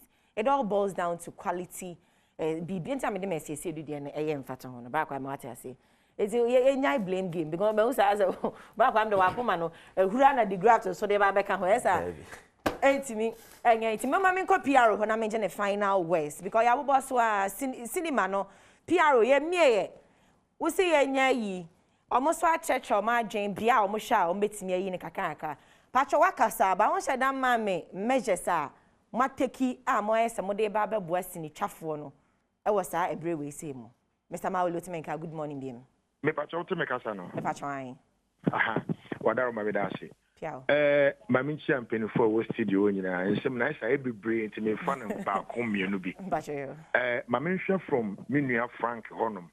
Okay. So okay say yakoye meeting be 2 years ago na reach no month won hwe ne ade. James Abuaja administration ba office ye 1 year na yetwe. 2 years ago we were members. We took part of the meeting. Enti na ye ba ya yam found to ye take anamon e de fa ho bio no. Enti I think for Frank there no. Okay. And concerning TV stations no. We are not arguing with the TV stations. No. We are not fighting with the TV stations.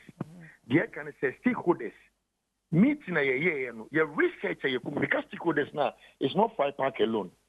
This kwame BO2 or representing distributors.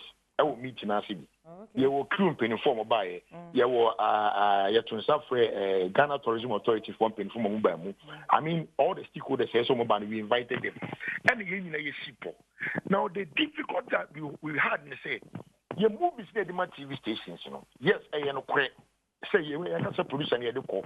I go bargain here, but we come to realize, say, yeah, you're mistaken, maybe a chim. So, as an executive, you know, what do we do now? And you decided, you know, say you're quite on senior, be someone to a movie, say, I didn't want to move now. About 80% are saying, say, oh, that man time I can't have a TV show. That's what people are saying. It's on everybody, any fee, near members in Mexico say, then, Mama. Ninia park with it won't even on to me can't me say 5 parking penny for Yanin TV as you say that about price and possible. But our allegation the member Eddie Coma or TV owner or TV owner. The person may bonity. But Dina no can say Mufa must send a phone of Funk when I'm one of the patches of 100. Definitely,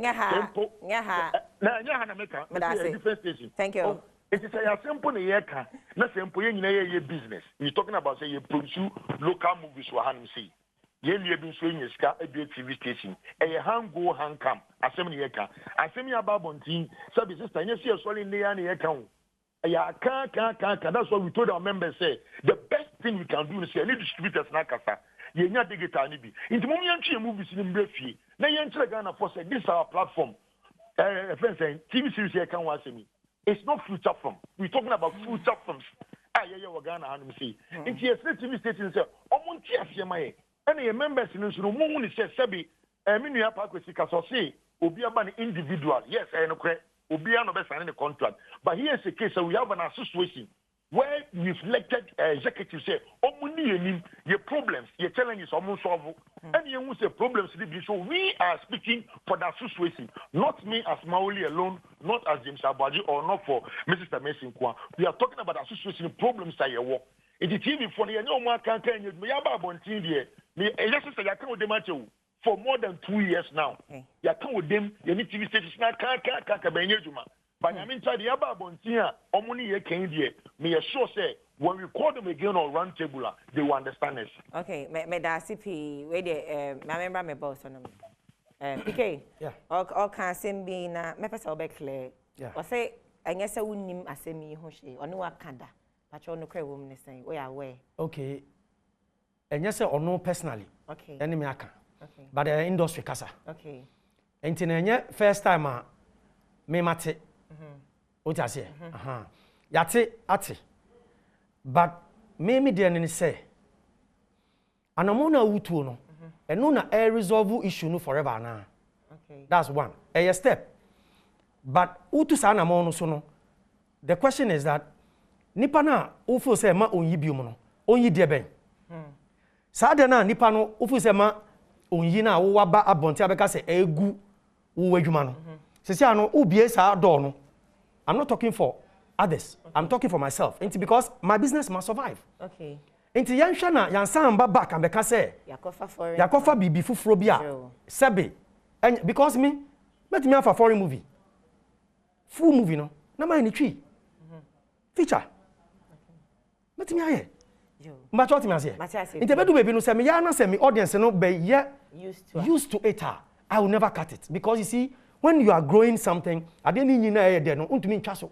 Just say akwa ma ho ato. E bia sa time no na wo energy na wo de ba na e dai. Nti me dey say wakasa ne omo ye ni na endra me kan ye ni omo ni argument. Ye ni problem with it. What we are saying is that let us look at it. Yen hwe ni ye na yan ye mistakes. No. But me boss ti ani me mama yanga so no me mpa no so ha pacho me so pa 1 minute me ba me boss ya mama nsre time channel na ani ka mama nsre time senke e be tire mpinsin mu akosi 10 na ka boss we dey me dey shock our life we dey shock our life mama nsre time na ka what am I time tie be pon 10 straight up and down we dey send a live TV tie our time yen kon no so now we can be me boss dey me tam ya me ne kasa nti minim se ne o sitie asem we onjina ha na so onjina ha me support the fact say be yen yi bibie en fi wenu so okay nke be me dey say other TV stations are omo kam hu nyina yen ye organ am no asem we abe men ko ye say bi Adom TV nko na mo pe kasa nti no oma gi atoto na omo promote ade na ekono because meaning say other TV stations are also watching Bobi anka ho hwe omo kan ho hwe ye nyina so ye mo bia content ai misre mu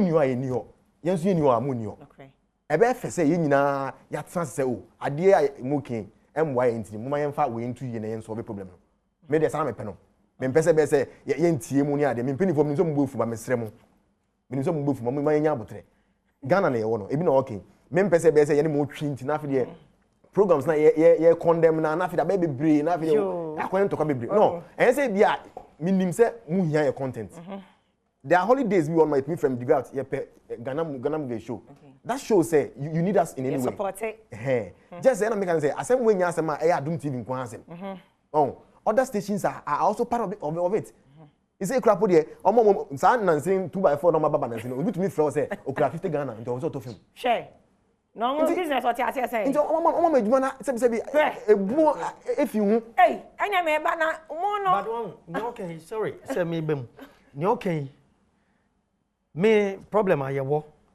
pa ba ko say yenye ba ko we are not one enti say niemu yesisi a no ana say ne ye nuanom 5 pack any other groups na ye no say ya mamo aye one na ye me FC ni twani na ya ye one ye pa ebe ye dwuma na unfortunately one hwe ni ye a ebi epese ekoyie no na ebi so enam ekire eye ne omeye enti no nukura ndia da wa na maka enti na meka se moma ye hwe ni ye na ye goto na mo bi a afi de ye ni ase ye film no na ya ye bibia anya adwuma na ama ekire mba so ebebre mo ye mpanifo na idea ni mo no meka esi government so fight no how na ka say ye kunko because first na structures wo pa ana sabi ebinom edidimu bubu structures no sa na ye bedu bebi aye wo no into ka say film industry na say wo hin sisi a question of the day you understand me film industry no wo hin sisi a mama nka bibi na me yes very very blunt with it o yusu for some years ago nti a kan wan ma industry ni guye o kwafa actor bi na oni ni twase ni kakra bi edu bebi na wadani director odan director na odan producer na odan marketer che say waje adwuma no producer no nye den okay what I say yen ka say nipa ba ko wo nimdi a ontumi yusu me say sebe nyame ama me nimdi mitumi ye ne ma bebre nti say me yusu so a me yusu ni yie but others na omo adane omo producers a mo nya producers no others na omo adane omo sales people others na omo adane omo distributors others na omo adane omo cameramen che say who click on onko fa camera professional person man ye adwuma no ma no omo no omo gu adwuma no bebre nti so onko fa no ko ye adwuma no ba me pa akwesi akom enje ana meji so a ebia manja obi okwa nipa be ka say memo 50 cedis because nipa no ebia o hwe quality na de ba eba ni say na odi obi afra because onye professional obi a de ba o de good o obi de ye good o say 50 Ghana what you say nti no ya nkrofo na ye kan na ye problems no bebre na afie say it me streamline pa say 5 pack no yes say ayi our TV stations ye ma producers no mamfa moving ko no omsans to me here say unya qualified untumi nya good I'm telling you say that's where the problem starts that's where you begin to solve the problem back me the pakwesi kanu ado boyfo you max no hey what that's a boyfo you max no the pakwesi kanu no kre ya hwe ni nyina ya hwe sa side ni nyina aye working ni nyina you see a new brand in the ba no kre nti ya hwe sa na mani nya ye ni me problems nti atena se hwe hawa ye be tutu san mani nyina new band no can wonche mu ma meka new band ne den a wo pese just a picture quality oh no enu po de ade e cost that ba won say found sometimes I found no obu oni sa hode no the cost does also ye adwuma no but because of face and the conduct also ye adwuma ni no e ko bia ke no de aba but they say na ye ma measures na ba ye adwuma no nya so conduct keke ni na ba ba ye ne mom no be fa through process no na de aye it be kwa ba sin na pa kozi kan say obu o say executive so e bia o ye actor no woman na the producer it's in a process measures neighbor okay back when me chema o say measures no ba na pk kasa no auto question kase bi na meto amane brama wuli mo ya sure say 5 pack adie ya mo eje sa adie ya mo nhihye ya mo de aba ene e ya de be solve sa movie industry problem no forever Mama, me da say. On say, me bra pa kwesi e ka no. O say ye tenasi. Na ye nyina ye ka say ye ka bom ne a plan a ebe yi. Eno no na me ka say stick with this no at tenasi. And ye hu say this is our challenges. Eye form baako for o kan kwa me say ye de bibie gu kwemba mpeso be boso. Because ya any say ye yini baako de ababonti. Now this one here de ababonti no. Ye members na tia so tia me bo ni ye free platform shaking. Afi ni e be de movies ni kono. Ya kire Ghana for say this is where we the new directive. But Minia Pakwesi e ka me bra peni ka no. Na small Kenya I am very happy. Say Minia ba producer ba ko kese me enya say adom fo nko a na se bi omo age atale omoni ase. All the TV stations no they are involved. Omo nyina ka ba ye dey ase da be ma adom fo because for 2 days I was a moody kwa ye ho kwa chese mu wodo do medjuma no. Okay. Again, me seminia peni pa ko si bo se me ma wo ye me ka si. Week in ko si na we me ni executive be ba the office wo bi o. Yeah, that's it. You ever heard my name? Because we see. You ever heard my name? Adom fo no e wa adwiri bi di man so no de e ka no e be boa. The matter of ye nyina santina round table wo bi o. So you be ban kan. Ni adom fo na be tena se. You know say you know mu sili contract na papa the rest will follow. This is what we are looking for. In Ghana will be okay. Because you movies, you know, if it's serious, hey, I see you, but no matter comedy. So one can say with you, you were born. No, correct. Now, and I say, I go see, I guess, hey, me, bank and never said, you better say, yes, in it, that's who the members need dim run. Members no Yajidu, Muse. The penny for the best you, then we'll come back again. Me on that note, Ayabra Maulia Semi, Mama Quenyana, Minjamanum Kakra, Emfa, and Tremo. Oba Adom TV has say 60 seconds. Say LPM 60 seconds. Bra obet 1,000 gun. But that's obet chia. Say 1 hour. I don't say show no 30 minutes. In fact, bare 40 minutes. And then 1 hour come on. But the mumisa the graft ne Ayabra Kwame Ebuono. And I just say o mohodo. Nenya no kwa. Ayabra the graft Castano. O tremu. I can't say other stations account. But obedi no crest asem by Thursday. Mejitum se na a holiday inti asamanfo ani amaso efiada besin atwam memneda ne kwasie ne dwo ene bna 5 good days station bi anya so mbeka ho asem media platform bi anya so mbeka ho asem ba ye wo mo hu donti ene eyi Kumawood premiers kwasiada nwumedua ye wo mo hu donti ena wa ye bi agyae Monday to Friday ye make sure say ni assess hu nkunye ne maame akua ngege ya mo hu donti ene yi sanyema we nyina enti ye nyina ye kabo mu a for the betterment of Ghana movie industry enti Adom TV ya wo ada oye ya wo ada oye ye pa brasa me me de me masema de bia mechanism e wi ase nipa wo no ma why you say hypocrite. I don't know how to hypocrite obi a onim say this is the issue but nyachum unse ye industry mu no ye obebre omu pa it's not say actors need to know people can act along. Okay. I mean, from my brother one baby acting. Oh, me nada. And I'm baby some look say mo ye okay. Oko social media man per se. I say mo ye okay. Eti mo kasa mo ho kire mo ya na say nya say ah, dey hit na mo okay. Unse superstars ne superstars ne those are ka o hwa more mileage more pages akese a komo kasa ebiti no. Oma yo mo ho se bi omu muade. Okay. Sente me kasa se me producer. Yeah, only my pay them. Me bra penny otia me otuo mo ka. Yeah, only my adwuma. Na Ghana actors ayo mo ho se me insist be Ghana actors ayo mo so omu mbuade. Nti no se ye tuo mo ka wie na so munya sika ne wie na so munya international recognitions na fi de omu hu yen se ye nkola bi e wo mini so na make no. Exactly. Because there are bigger stars asema ye kin even apart from say TV they should be posting. I mean, who will be a page cry? Oh, who industry ni ma asem ne fam ho no. Obi am posting raising concern so many abre hashtag. Me kan mo tumi anka ho. Kan ko fu bi anka me bane mo fi Ghana movie industry. Se me otumi am, me say minister tumi ndia. Because ebuoni ni ho. Empenifo no are not getting the respect they need. Enti no opening ya dia akora tin channels yo when you ye ente bi obejemu. Ade amu ye o mi ka me ni omuta me ko Nigeria ko shutu. One was kind of kasa no. Okay. I say wo umbu de. They don't respect. Oh, yeah, on come mo mo high class na ye nkola anyama. You ma ye no on post on the page no. When time you two cinemas mo. Some of us came out ye posting say oh open the cinemas for us.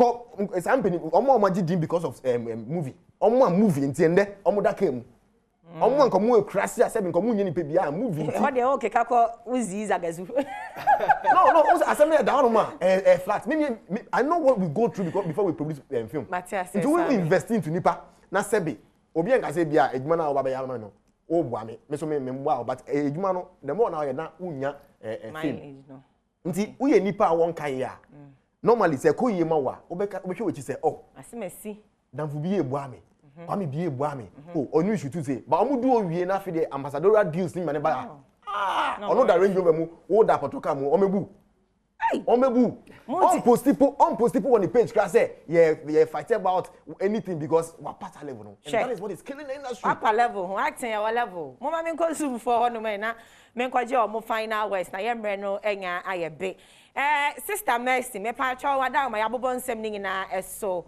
oh yeah dear mama o final west okay mama ko fan kono final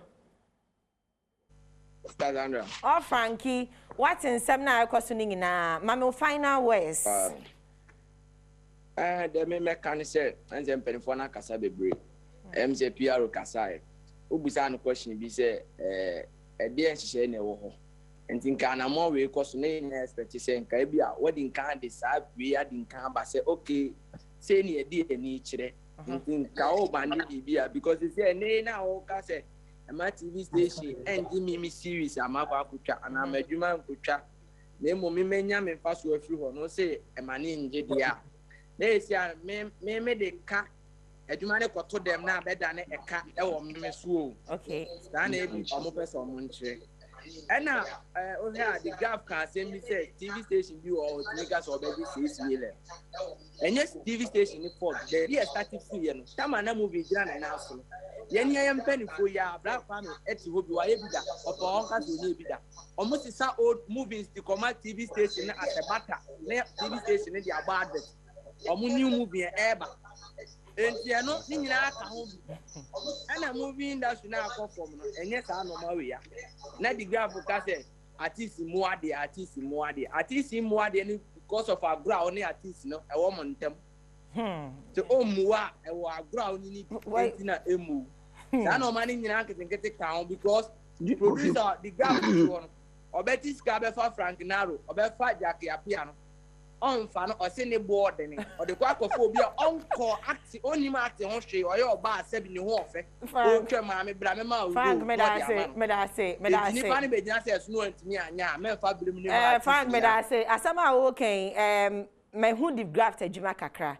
But the big star said Jackie Apiano na dia mungina echa and he believes in talent. I'm sure say offer green talent na no so amateur mo na ono so more opportunity na no ntia no hode wadaro ma menje mama Mercy so final words me sure say bra Same boabo na numu sama no Madam Mercy hello tacha my final words na yompo mama yo mechia minuanom a omo ewo ho a omo edi dwuma nyina na kakra America ne say em say Frank Akabi na Kwame Egma ayibe ye first bafo awuam omo share samra we ye bi ani so obiade ni movie eko TV station no omo tutu niema sa producers ya and omo fa chire e di omo niema ye de ekoye di ama me gina so America ne say and say emra we ye omo hye no obi beka se waye na adwuma dadem obefa chire di akọ eno ti na media me gina still dia me gina na me gina the American say bibi wo ho no mo a money TV stations no entena se na ye nhunu awa ye betoto niema the to su biem na Same eka issue bi the issue na Same eka no artist enye ye nyina ene ye sebi ye mu adi me Miracle Films na raise me up to now me nya adwuma charge Miracle Films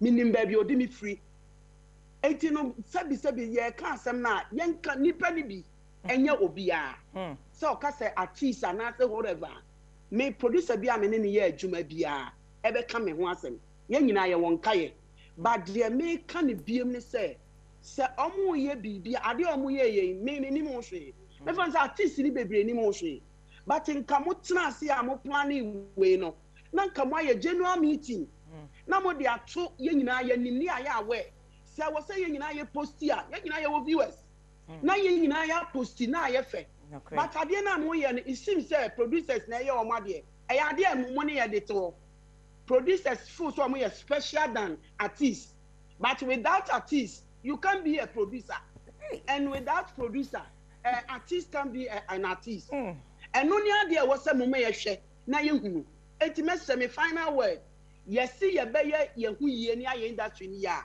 yenye ye fie ye producer hu artist artist hu producer na ye because ye ade ba ko na ye se se ni ketrema ye gufa ko enti se ye be keka ye ho a ye be enema nkoyi kakra me pese me kan e di che me penifo no bibi wo ho a muma ye nhunu na ye so ye mfa ye hu nji mu bi me da say o hene yere na ye te ne nka no enra wo si so na ye say PR 5 pack man shada model roni ye konse o mon posti ye but me say bebre na kwa en shada nya we e na de sister Mercy kan no ma me ngina mu ne de me ye brasa me lawyer mu o kan say o mu ade because minim personally minim experience bia owo a okofa obi free across a village and a girl ni a superstar girl ni dinner tem girl ni timi ko ni studio ko bubo ni emem etimi cheno nti I think say he was talking out of pain and enya sa issue na but na mama Mercy can say ebi mo a because mama Mercy there she's still loyal to Miracle Film say na next time no osem kaka na enya issue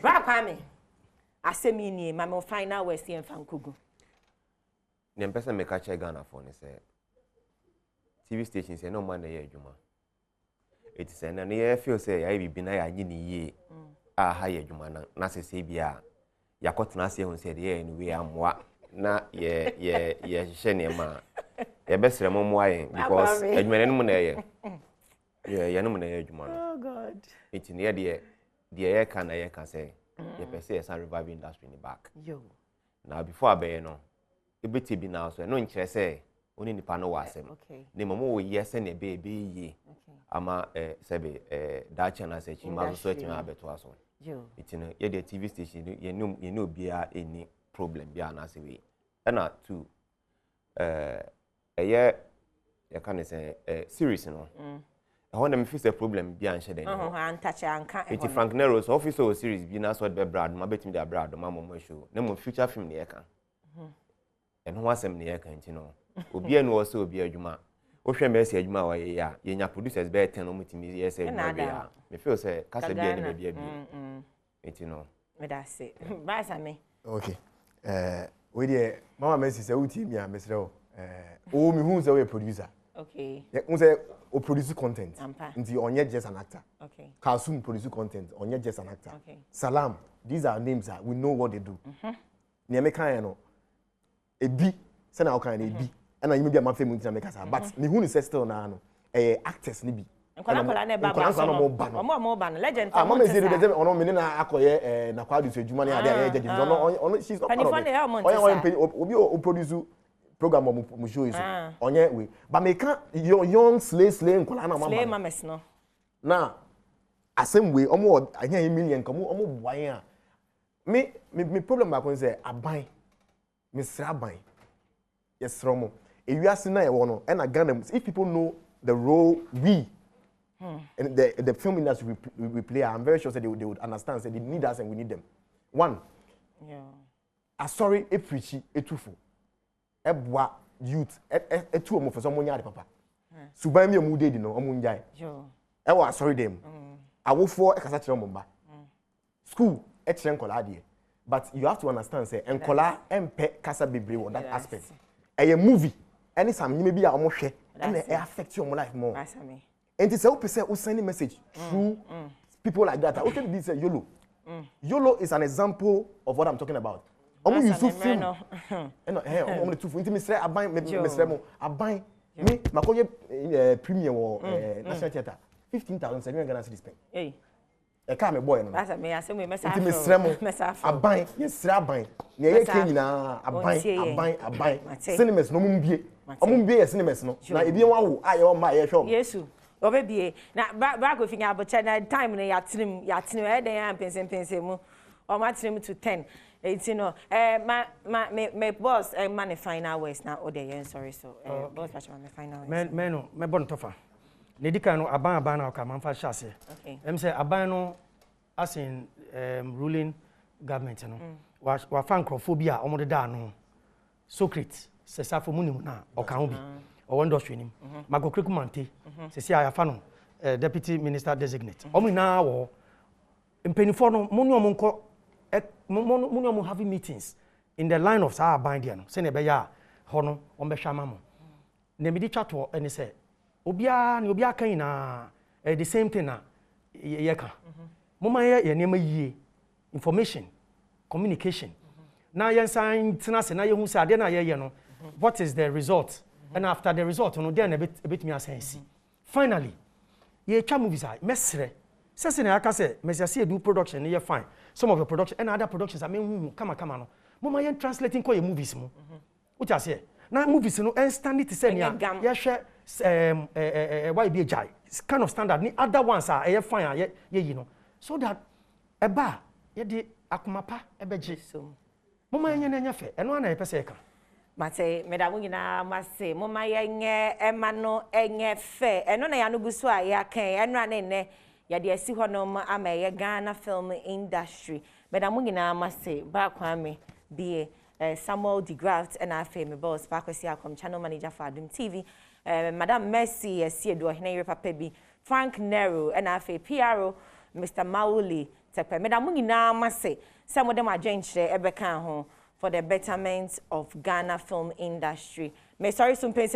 mu and o matrim to mutimu a ekosi eye beye 10 na Lady D e de afisem obetna say afisem na maye no maje time nti no Lady D be corporate maye na Priscilla and my well be kofi ampedu sound camera and makeup MC amdamu nyina ma say na me producer birthday Sandra Sena Akapu. And there we yeah. Happy birthday to you. Wow, from Happy channel. Birthday to you. From channel. Happy birthday to Sandra. Happy birthday to you. May God bless you now. May God bless you now. May God bless you, Sandra. May God bless you now. Hip, hip, hip. Hooray! Happy birthday, Sandy. I love you so much. Keep being hardworking. Keep being supportive. Your door. Juma we no ye ni so. Nyame shall not to nkwane. I'm the guy's queen. We share more come as I'm kind of you. I'm the guy's queen. We share more come. I'm gonna mamboza near fampong. Boza.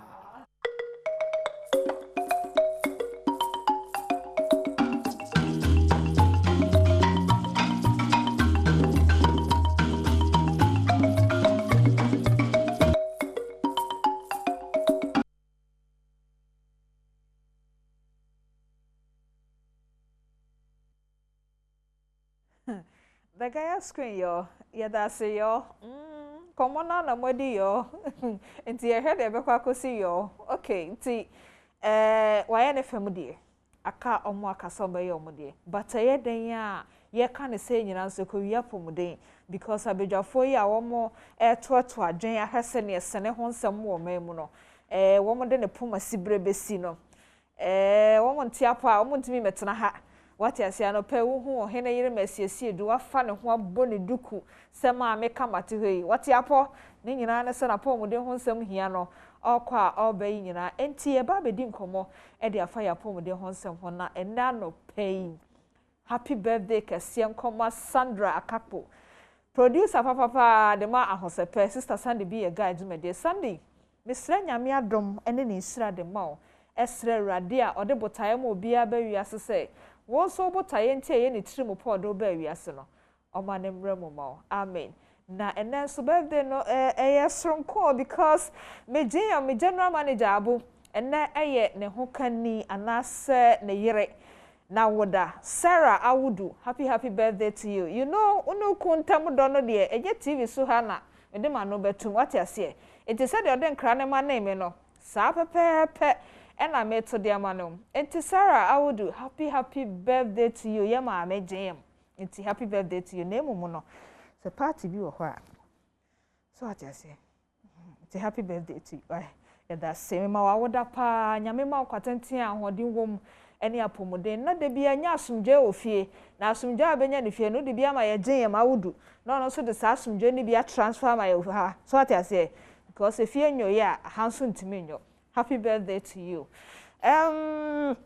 yes say yankomode na sene na no pe me ne Dr. Kojo Chamanten e na edi enkomo se me ne tena se ya na eye homeopathy e ho nkomo homeopathy ne ye kwan a wonam so esa yade eno so akwan no ebi eno no Dr. Mpacho mache ayi ma me da so na pomo Yesu adom fata ye ni nyina ehia oni ni aka ho ma sa ni nyina ehia nti etoda bia na yabo bia hyem na yakoye na ye dey solve problem aha ye da se ba ko bia na no ye di ho nkomo a enen so ehu hia me pa mpese ye nka ho asem ye card no because obi abeje card kra wo homeopathy C4C homeopathy or some other benefits dan ye point ye na nkrofo for diamond na doctor say na na some for doctor numbers ne me dem refi you nti me so ti even I don't know one is it Mr. and Mrs. Oredu. Okay. Yeah, Mr. Friend, Mr. M say last week in na or share. Okay. No, no, say and command na ye din na no efa ono no ne ire ho. Wow. In fact, to mu say letter na buy no kra tro buy na ye ka ho asem no. Na eyade a ekutie o mo pa nti me free studio ha no omo me call no omo te me chi dada e wa denta omo. Aware for me no. Ah omo twen me. Oh, nyame shira wo. And honestly, no, it took me about 15 minutes, and I made the omo far. Omo mienu ina de omo ye nhwehwe mu ni ade. In fact, imagine say woman no edge over is it 15 bottles of the menstruate no. Wow. And a bear man also g 20 packs of the Vigor M no. I see. So what they said that's just about 2 days ago. It's like, oh, wait, the one person about Adom TV be there dancing. Oh, because just after 3 days, just after because first 3 days, me say more obi anko. Because treatment na for the first 3 days, you know, obi anko. Airtime now or the beba next time so it's really anko ye say yeti hanu say ya na e fedi agro and the loyalty card no card a obi biara ehia ehia ade a ebeboa okunu ebeboa oyere ebeboa akola wo dia ne say it's a lifetime registration and as Rebecca say one time registration Odia ne say we be register na we be renew o register na we renew yours is to come to the hospital anytime bia we there ben won't yeah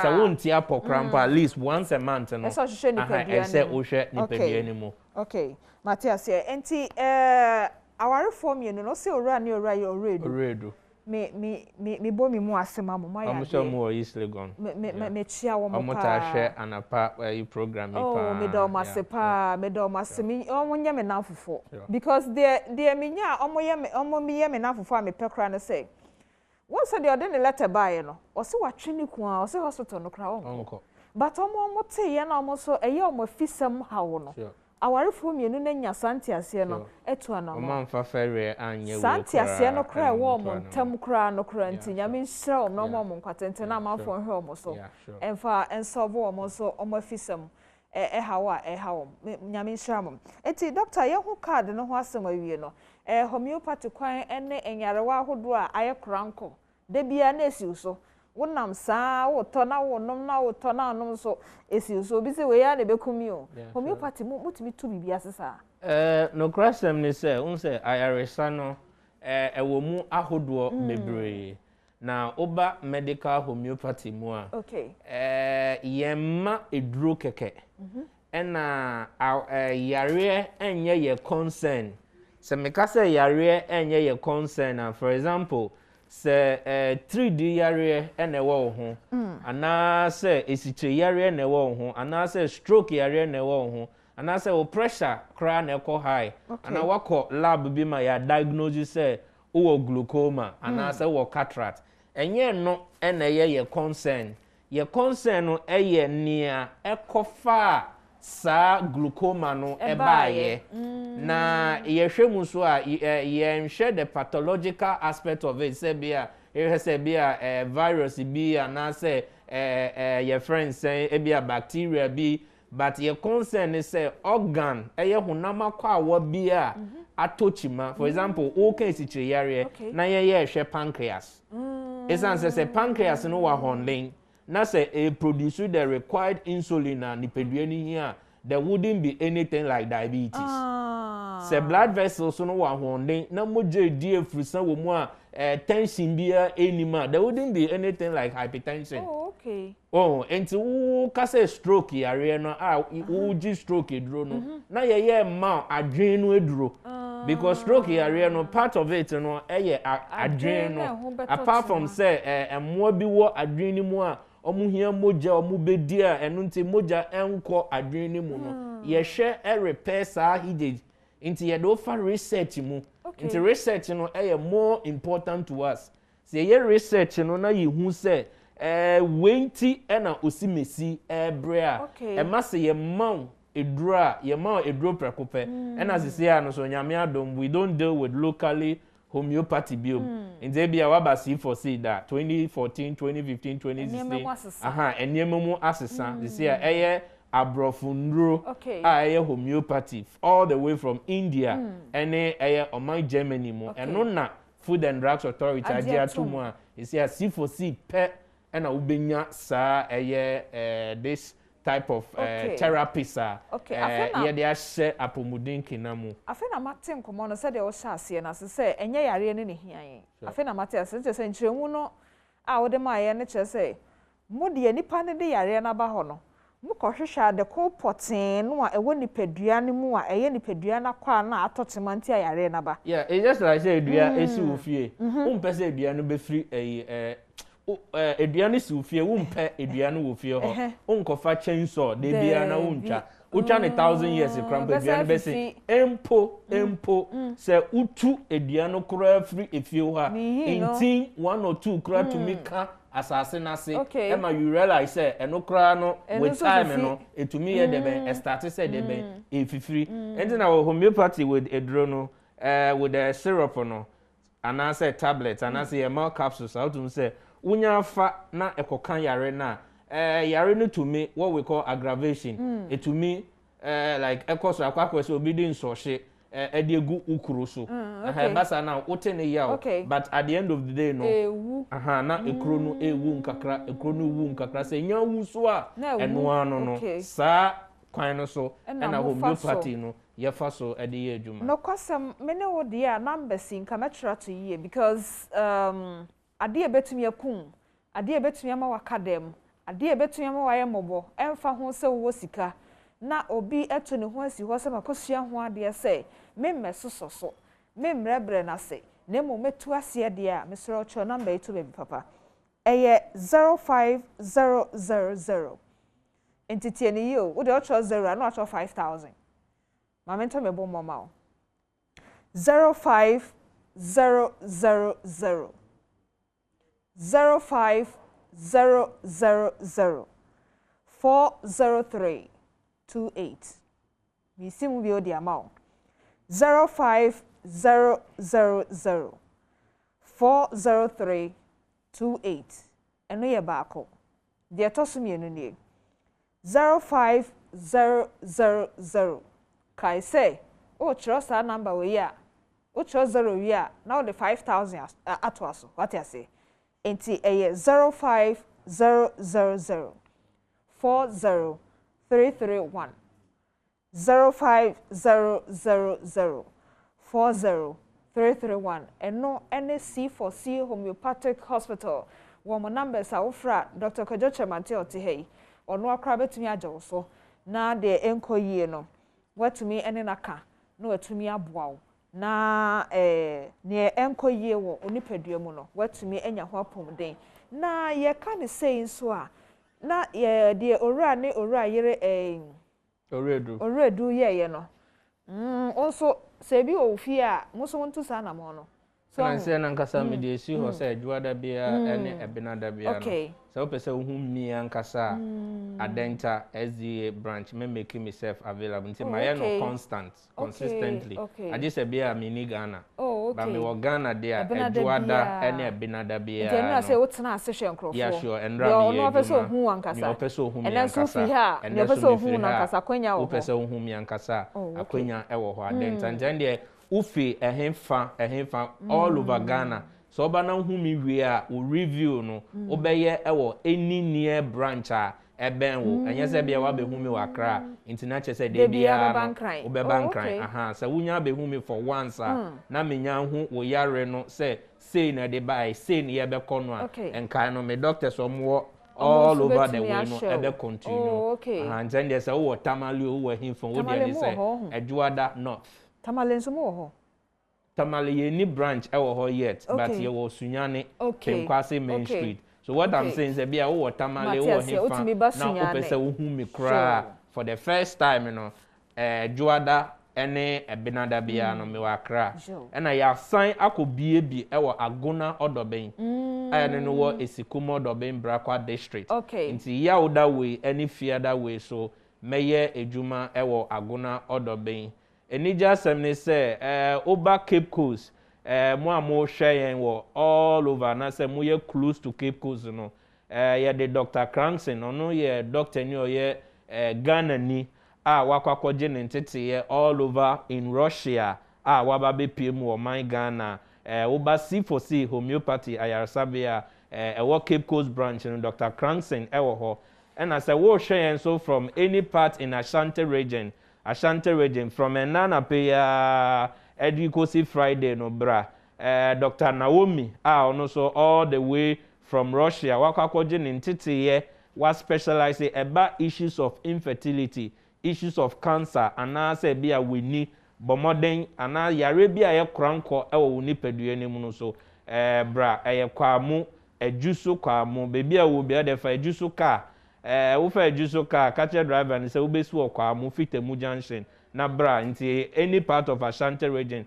oboa say ehemfa bra na muso amhwe won takwa so ye de Dr. Chris so aba takrade Fijai May Sport nti takwa Nzema takrade secondi mo amobe any part of Western region so mombra and about the loyalty card no and here can say the first 100 people you see ano ye the special code and eba tonight say one fra unya code ni bi say one fra uba ubetumi one time registration no you may end up paying 2,000 Ghana cedi for one time registration no but say wo fra ye be ma diska ye be ma code bi sa code no e na wo de beba ayaresabia ho na che say wuntua that type of way no mesa fa number ibio no na go o screen no enim no but 05000 into 0 na 5 na chi no 5,000 and wo ho no na 05000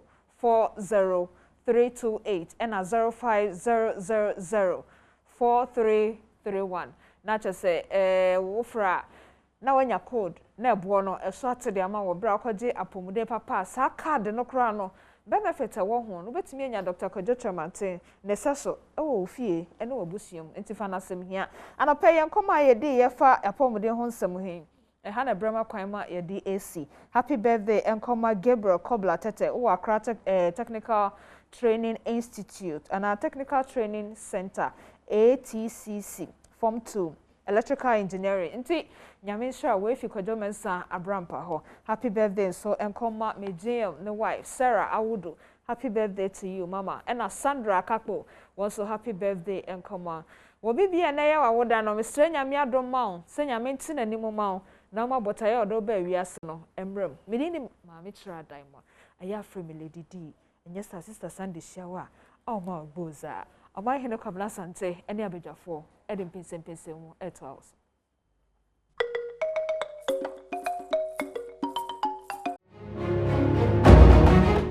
Well, you better Sister Sandy be you better na senior the Diamond Insurance well, Sister Sandy especially conversation no you follow pa into 5-pack phone come on Marshall Dini a local movies in Hong Kong. A lot of people at church or margin. Me sure say team in the best margin who be no massa the aba. I'm here say team the esa and common. They are very, very, very, very important. Diamond Charles here that piece also near the San come away and a pay for your phone building won say bra so say dem pese mu ye de bro ma menka say St Andrews College of Healthcare one other roma ana san komo ye de bro 0544830179 and 0244696911 the only say one mounted here 2-year certificate in healthcare and I say nursing inti ko na oni won nkodi ensa so so na CD capsules, CD ointment capsules no the boost your immune system no na ointment no upon waposo na odidi djuma honam eyo ya odi sasa bibia be kokama edema oko Okanshi drug lane ana Ekus pharmacy Gabson pharmacy Koforidua ana Danny Herbal Kumase Ashtown ana fe pharmacy drugstores outdoor ewo mamu babia who one Lashibi Shalom Sport 19 Junction and our friend was 020-9682-836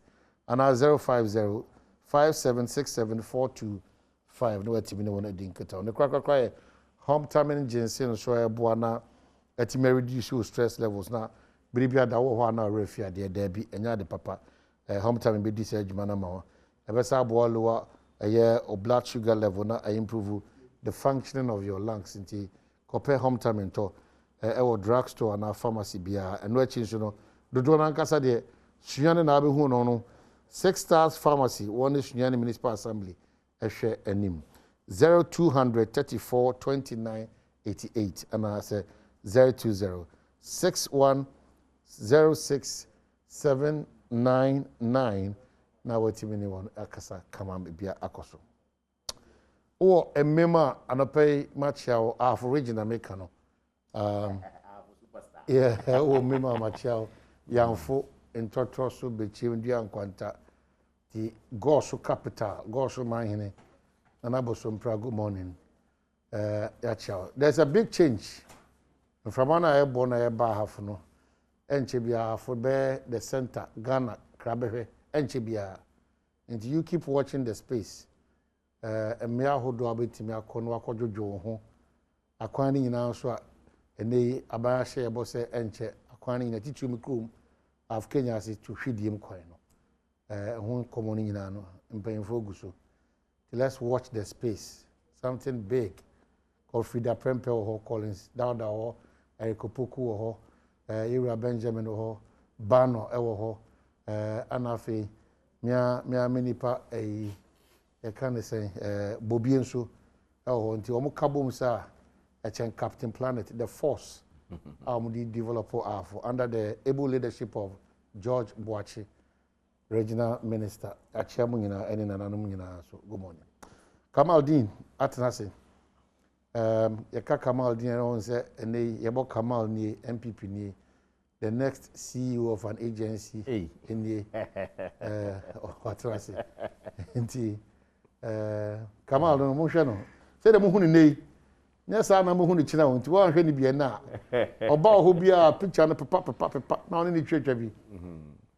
Osha Santoni shoe, Priscilla Anaman, Voda for what shoe and if a pa.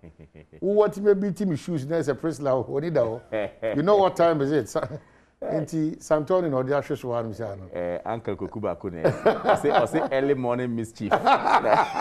Early morning mischief. Assalamu alaikum. To make a wa alaikum salam.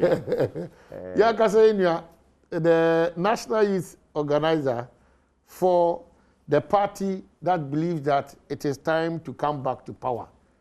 That's the National Democratic Congress, on a National Youth Organizer. In fact, one of the youngest is MC for 8 years. NDC amemum or tenasu ifie makuma watri. Did bia da wakasa o timinya akukuduru kasa yi opa ko ofie da ko hwe mimi nyuma mensano nyuma meja ho no mejiri se constituency ni municipality ni na no. They don't have regrets at a point in time. Omunya no as a mensi ni na ono cratch panyi pa. Baba back e wan say nti era eye opare. Ma ye na se also wajibra gidi se bibia kama. Nyame adom ye tinkwamu de na nyame guso ya wan wadwuma. George Opare Ado, a National Youth Organizer NDC.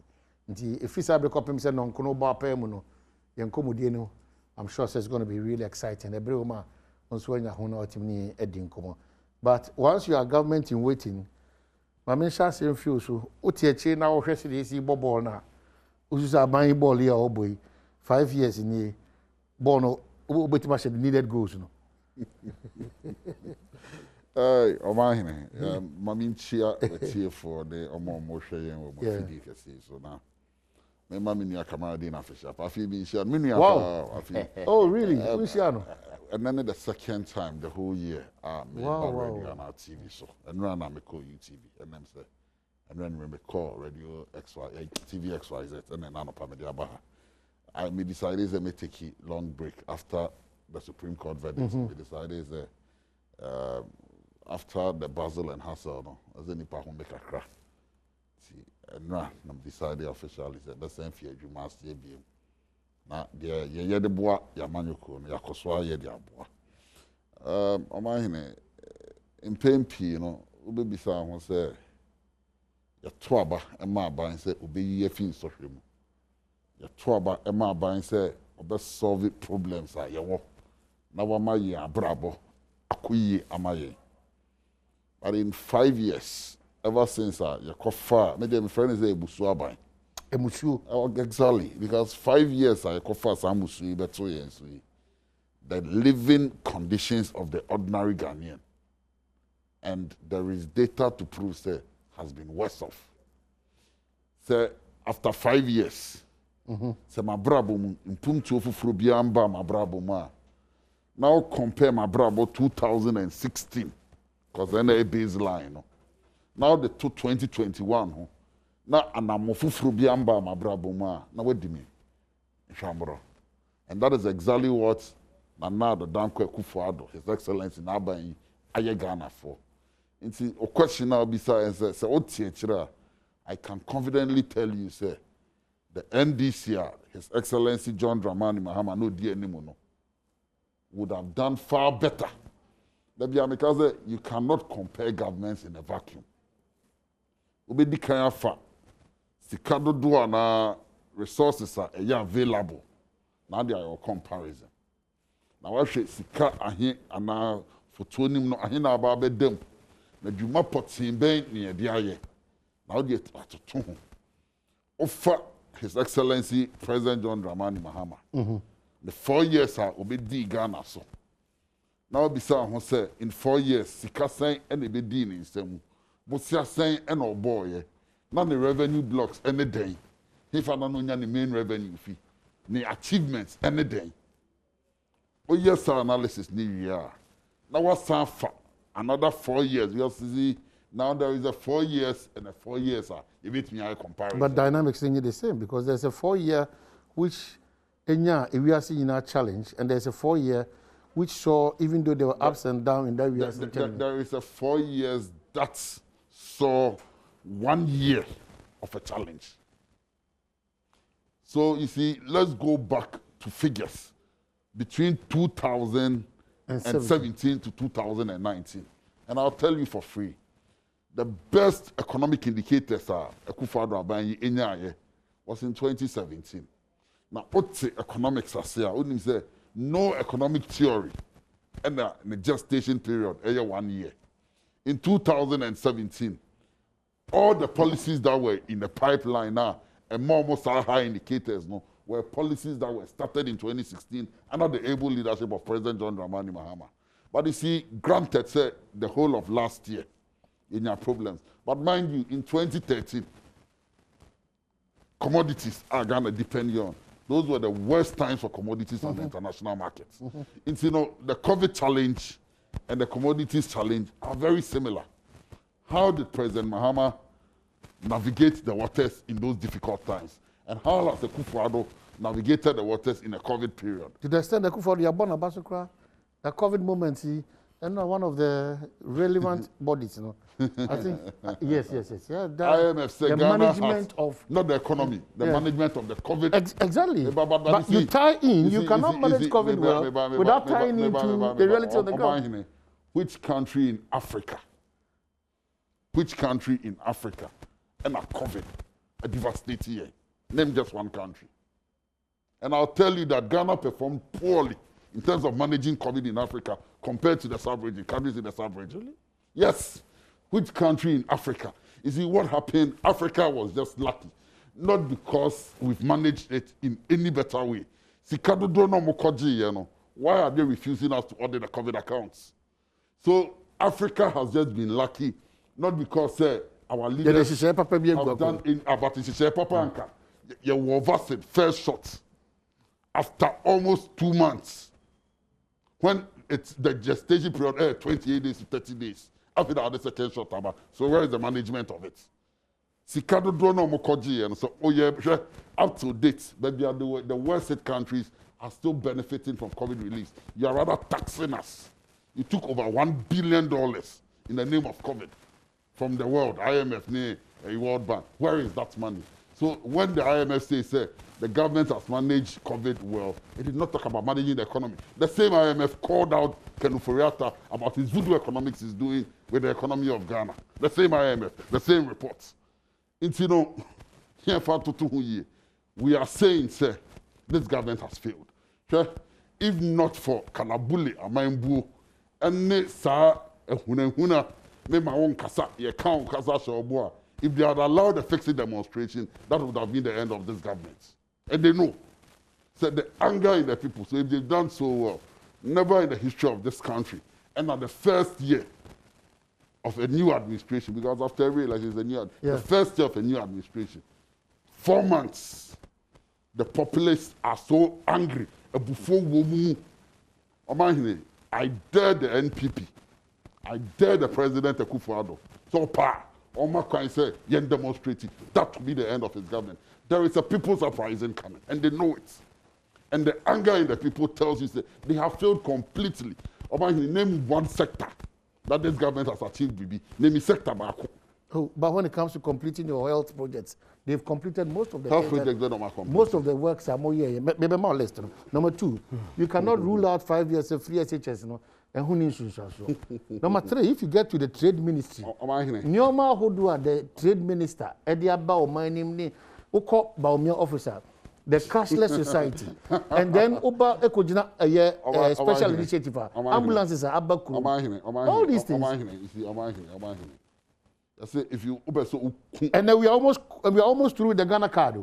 We are almost through. Yeah, we are almost through with the Ghana card.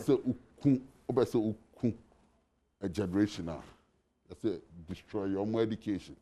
I never say 2 years or 3 years your curriculum for basic schools.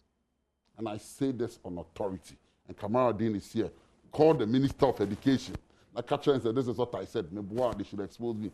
3 years, your system, basic education curriculum. Putting him say up to date, textbooks are still not available. Call any teacher and ask him. Yes, so see, when you speak about education, at the basic level, so person will mind 2.1.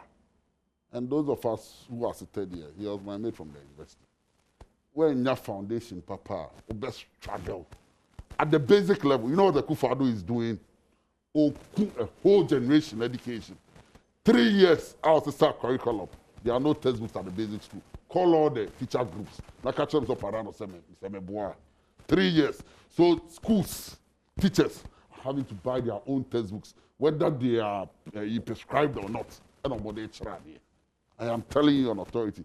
So when you talk about free SHS, and then free SHS, I am one of the few NDC people. I'm an MP before crowd news. I was part of their campaign. So I was one of the people who praised the Akufo-Addo for free SHS. Because my kind of politics, say, yeah, Papa, I will praise you. And I went further to say, laudable projects. But because they lack ideas, when we implement it, and because free SHS originally was not their baby. A constitution, no consultative assembly, no share no more drafted constitution, and I'm the progressively free senior high school. And what President Mahama saw was that we were building these day schools. And in 2016, I was an MC. Day students started free SHS. Day students. To the extent that even Napo, as Minister of Education, made the admission, say, a kakra da wa yentia. And what he forgot, they said, Abayim Biaba Ujaka. Because you inherit both assets and liabilities. Today, they were in school for just 1 month. 3 weeks technically, and I'm going to deal with school. So free SHS, good policy, bad implementation because someone tells here. So it is not even a legacy they are proud of. Many workers say there is talks of asking parents to start paying school fees. Because when they started, you want you almost say, baby, so we have a path, and now your funding line say, we need the funding for free SHS. It's dangerous because it's unsustainable. We want them, and that is where we are. The problems of free SHS, it is all funded. Double track was a funding problem because they are not telling people the truth. But double track, that's what the minister came out to say. I see, even if more projects are completed in there's a need for. It's not true. Whilst they are adding on. No, it's not true. It's not true. It's not. But it ended. Double track ended. And I keep telling you, for people. I keep telling you, if double track has ended that, then the periods of double track, it was an issue of funding. Ask me why. In 2009, I'm President Mills, I assume in office, no. Not President for the education for 4 years. What did the NDC do? Because we knew, another stream will still be in school and another stream will be joining. So what did we do? Emergency classroom blocks across the country. And when I speak to these things, I was part of them because I was in there. In every secondary school in Ekwapim North, there were about 9 secondary schools. Each secondary school got extra classrooms, extra dormitory blocks for the boarding schools, and then dining halls and assembly halls were extended so that we could take in the numbers. If they had planned well, because in the first day of free SHS, they had no idea of double track. Because there was not even a policy document on free SHS. You remember we kept on calling and say, show us a paper. Say, this is how we intend to implement free SHS. So that by doing so, systematically, today, classroom because you see, the numbers have increased. So normally, rationally, we should still be going through double track. But double track, because they promised the people during the elections that they'll end double track. So but a lot more students were left home this time around. And I'm sure you know that. A lot more students. The grading system was changed in the 2020-2021 academic year. See, students are ordinarily 2 years ago were allowed to go to school based on 26, 27. This time around, they're doing now fear. What I say? It is a way of curbing it. And I say the whole education system is in a mess. I see. Even if at the basic level. At the but basic I'll check level, that one. Double check. Yeah, I'll check that one. Because the curriculum that if 3 years, 3 years down the line, there are no textbooks. So they are killing the whole generation. You cook generation back home. And you see, when we get way to such a year, by the time they grow up to GHS and then to secondary school, now the foundation is weak. But I'm surprised, but if that is the case, NAGAT and all these... No, I'm telling you, and I'm say, double Dominic, check. if you can check from the double PRO, check. Double check. I will be shocked. Double check. You said 3 years. Anyway. Double check. Yeah, come out. Yeah. That's it. Me san edi nche so no ko ekoma ahefo ne one menua opare. Omahene. Obisa simple question. Say abanya what isui. Sebi onye edwuma bia ebe so Ghana for any na. Identity officer they are the alternative. Now they are a government in waiting because things are bad. Menua de nenam. Obe ende no obo abana baso. The subject matter he spoke to is to praise the government. And I'm happy he's a very factual, objective communicator. Also, or no cry, he's on record to have praised Nana Addo Akufo-Addo Aban. Yeah. Very objective communicator. Just say, Omahene, se wo maame eton kuku eni kusi se na me maame ton kuku ni kusi ehwe. Na sika all the betua school fees onni bi. Edru se wo free JHS wo ko secondary school a e wo se wo so wonsa. No de wo koram akobobusua.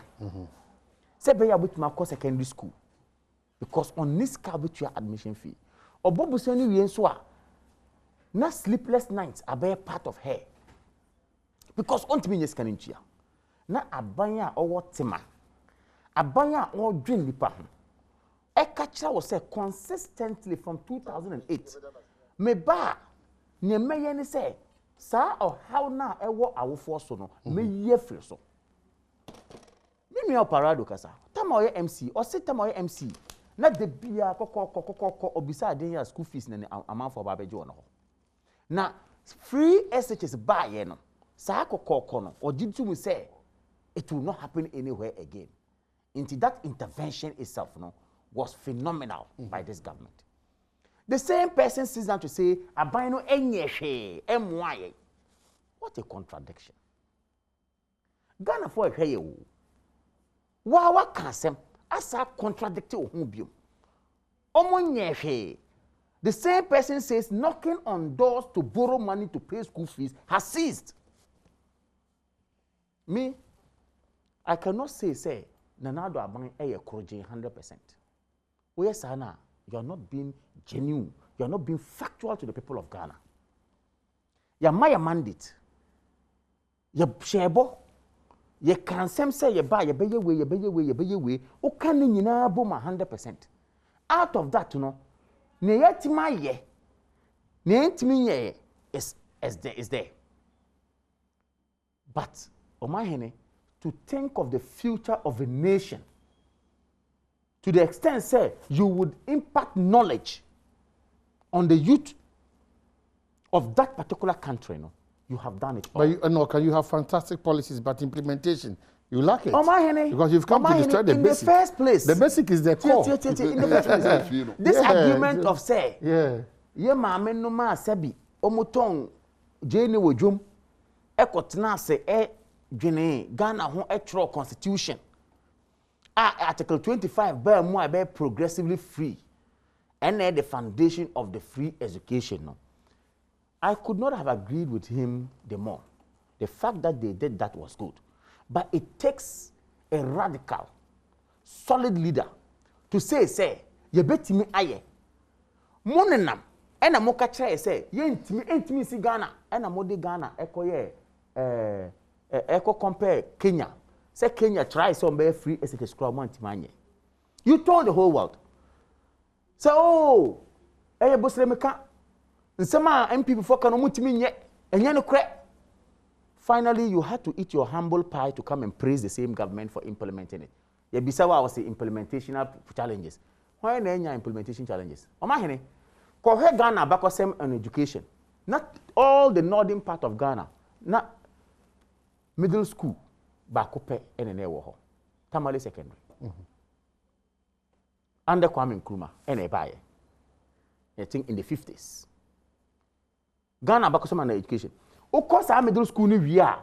Omo mufi boko, omo mufi nandom, omo mufi drapa. They had to walk with their trunk to come to Tamale to attend middle school. Selected. Oh yeah, secondary school be in the northern part of Ghana. Now you are select omo wini, omo pass ye no. Now they want about Achimota. Few of them. Oba Achimota and so what you have to learn is to learn education and go back and teach. You can't learn anything. That is the history of how we came. Now and then you implement free SHSR. Or say everything should happen on one day. Abra, you have a history where a middle school was one. There was no secondary school in the north. We had to bring. Today, do you know how many secondaries are in the north? It is a going concern. Get objectivity right. And you say, we are now hey, Masi dining in our Obianco free of charge. You can say double track now. We will say implementation challenges. No, you can say it was the exigencies of the time that called for it, but it needed somebody to think through. Into Ashasi University President or Kansembi, or see whoever thought through and brought about this double track to get awards in school did a fantastic job. And NDC the dog chase. Because they lack the ingenuity to think, with a great respect. Yetima thinker implemented. Because a flagship policy of that nature, and he was a minister, and they had to think through at that level to institute double track. Sebeya obi biara benye school ni biya ko. Sebi obi a 134 kra, obi a 140 kra no. Sa cut off point no you did to check. And so Bianco school once I work through 2 JSS. And now you've introduced the cutoff. Now you've introduced the cutoff. So I'm saying, say, Napo and his team did a fantastic job to help the president in implementation. They have gotten to a level where education is now okay for all of us. Changing now. Oh, Katia say we are thinking through to tell parents to come and pay. One argument by. Say you can pay. We cannot bring a policy with confusion. To almost suggestion there was confusion. Confusion. They are when about your wine. Oh, sorry, I confusion baby. But they piloted it. They targeted the poor, needy, brilliant. You didn't even believe in the policy in the first place. How do you target? But they worked out and they got it. We did it. That they targeted specific people. Where no Onimnyansa. And I said Onimadi. I know you very well. Sebi, you don't lack. You are not a rich man, and so you are not a poor man. You are a responsible parent, I know. But there are times school fees be background and easy mao.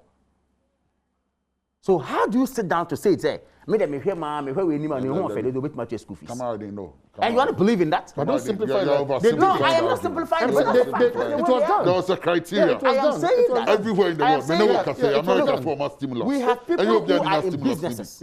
On the business and as a result of what we call a force majeure, if you are not business now, it's It happens everywhere. So school fees no only to you. No. Also, what categorizing the as somebody who can pay and can get confusion.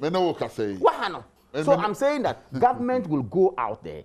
We will not discriminate. Let us come out with a free SHS. Let us ensure as a public person, you are managing a year. Say, you bet me at you. Yeah, up to date. We are doing it. But now you have a discussion in Twin about education.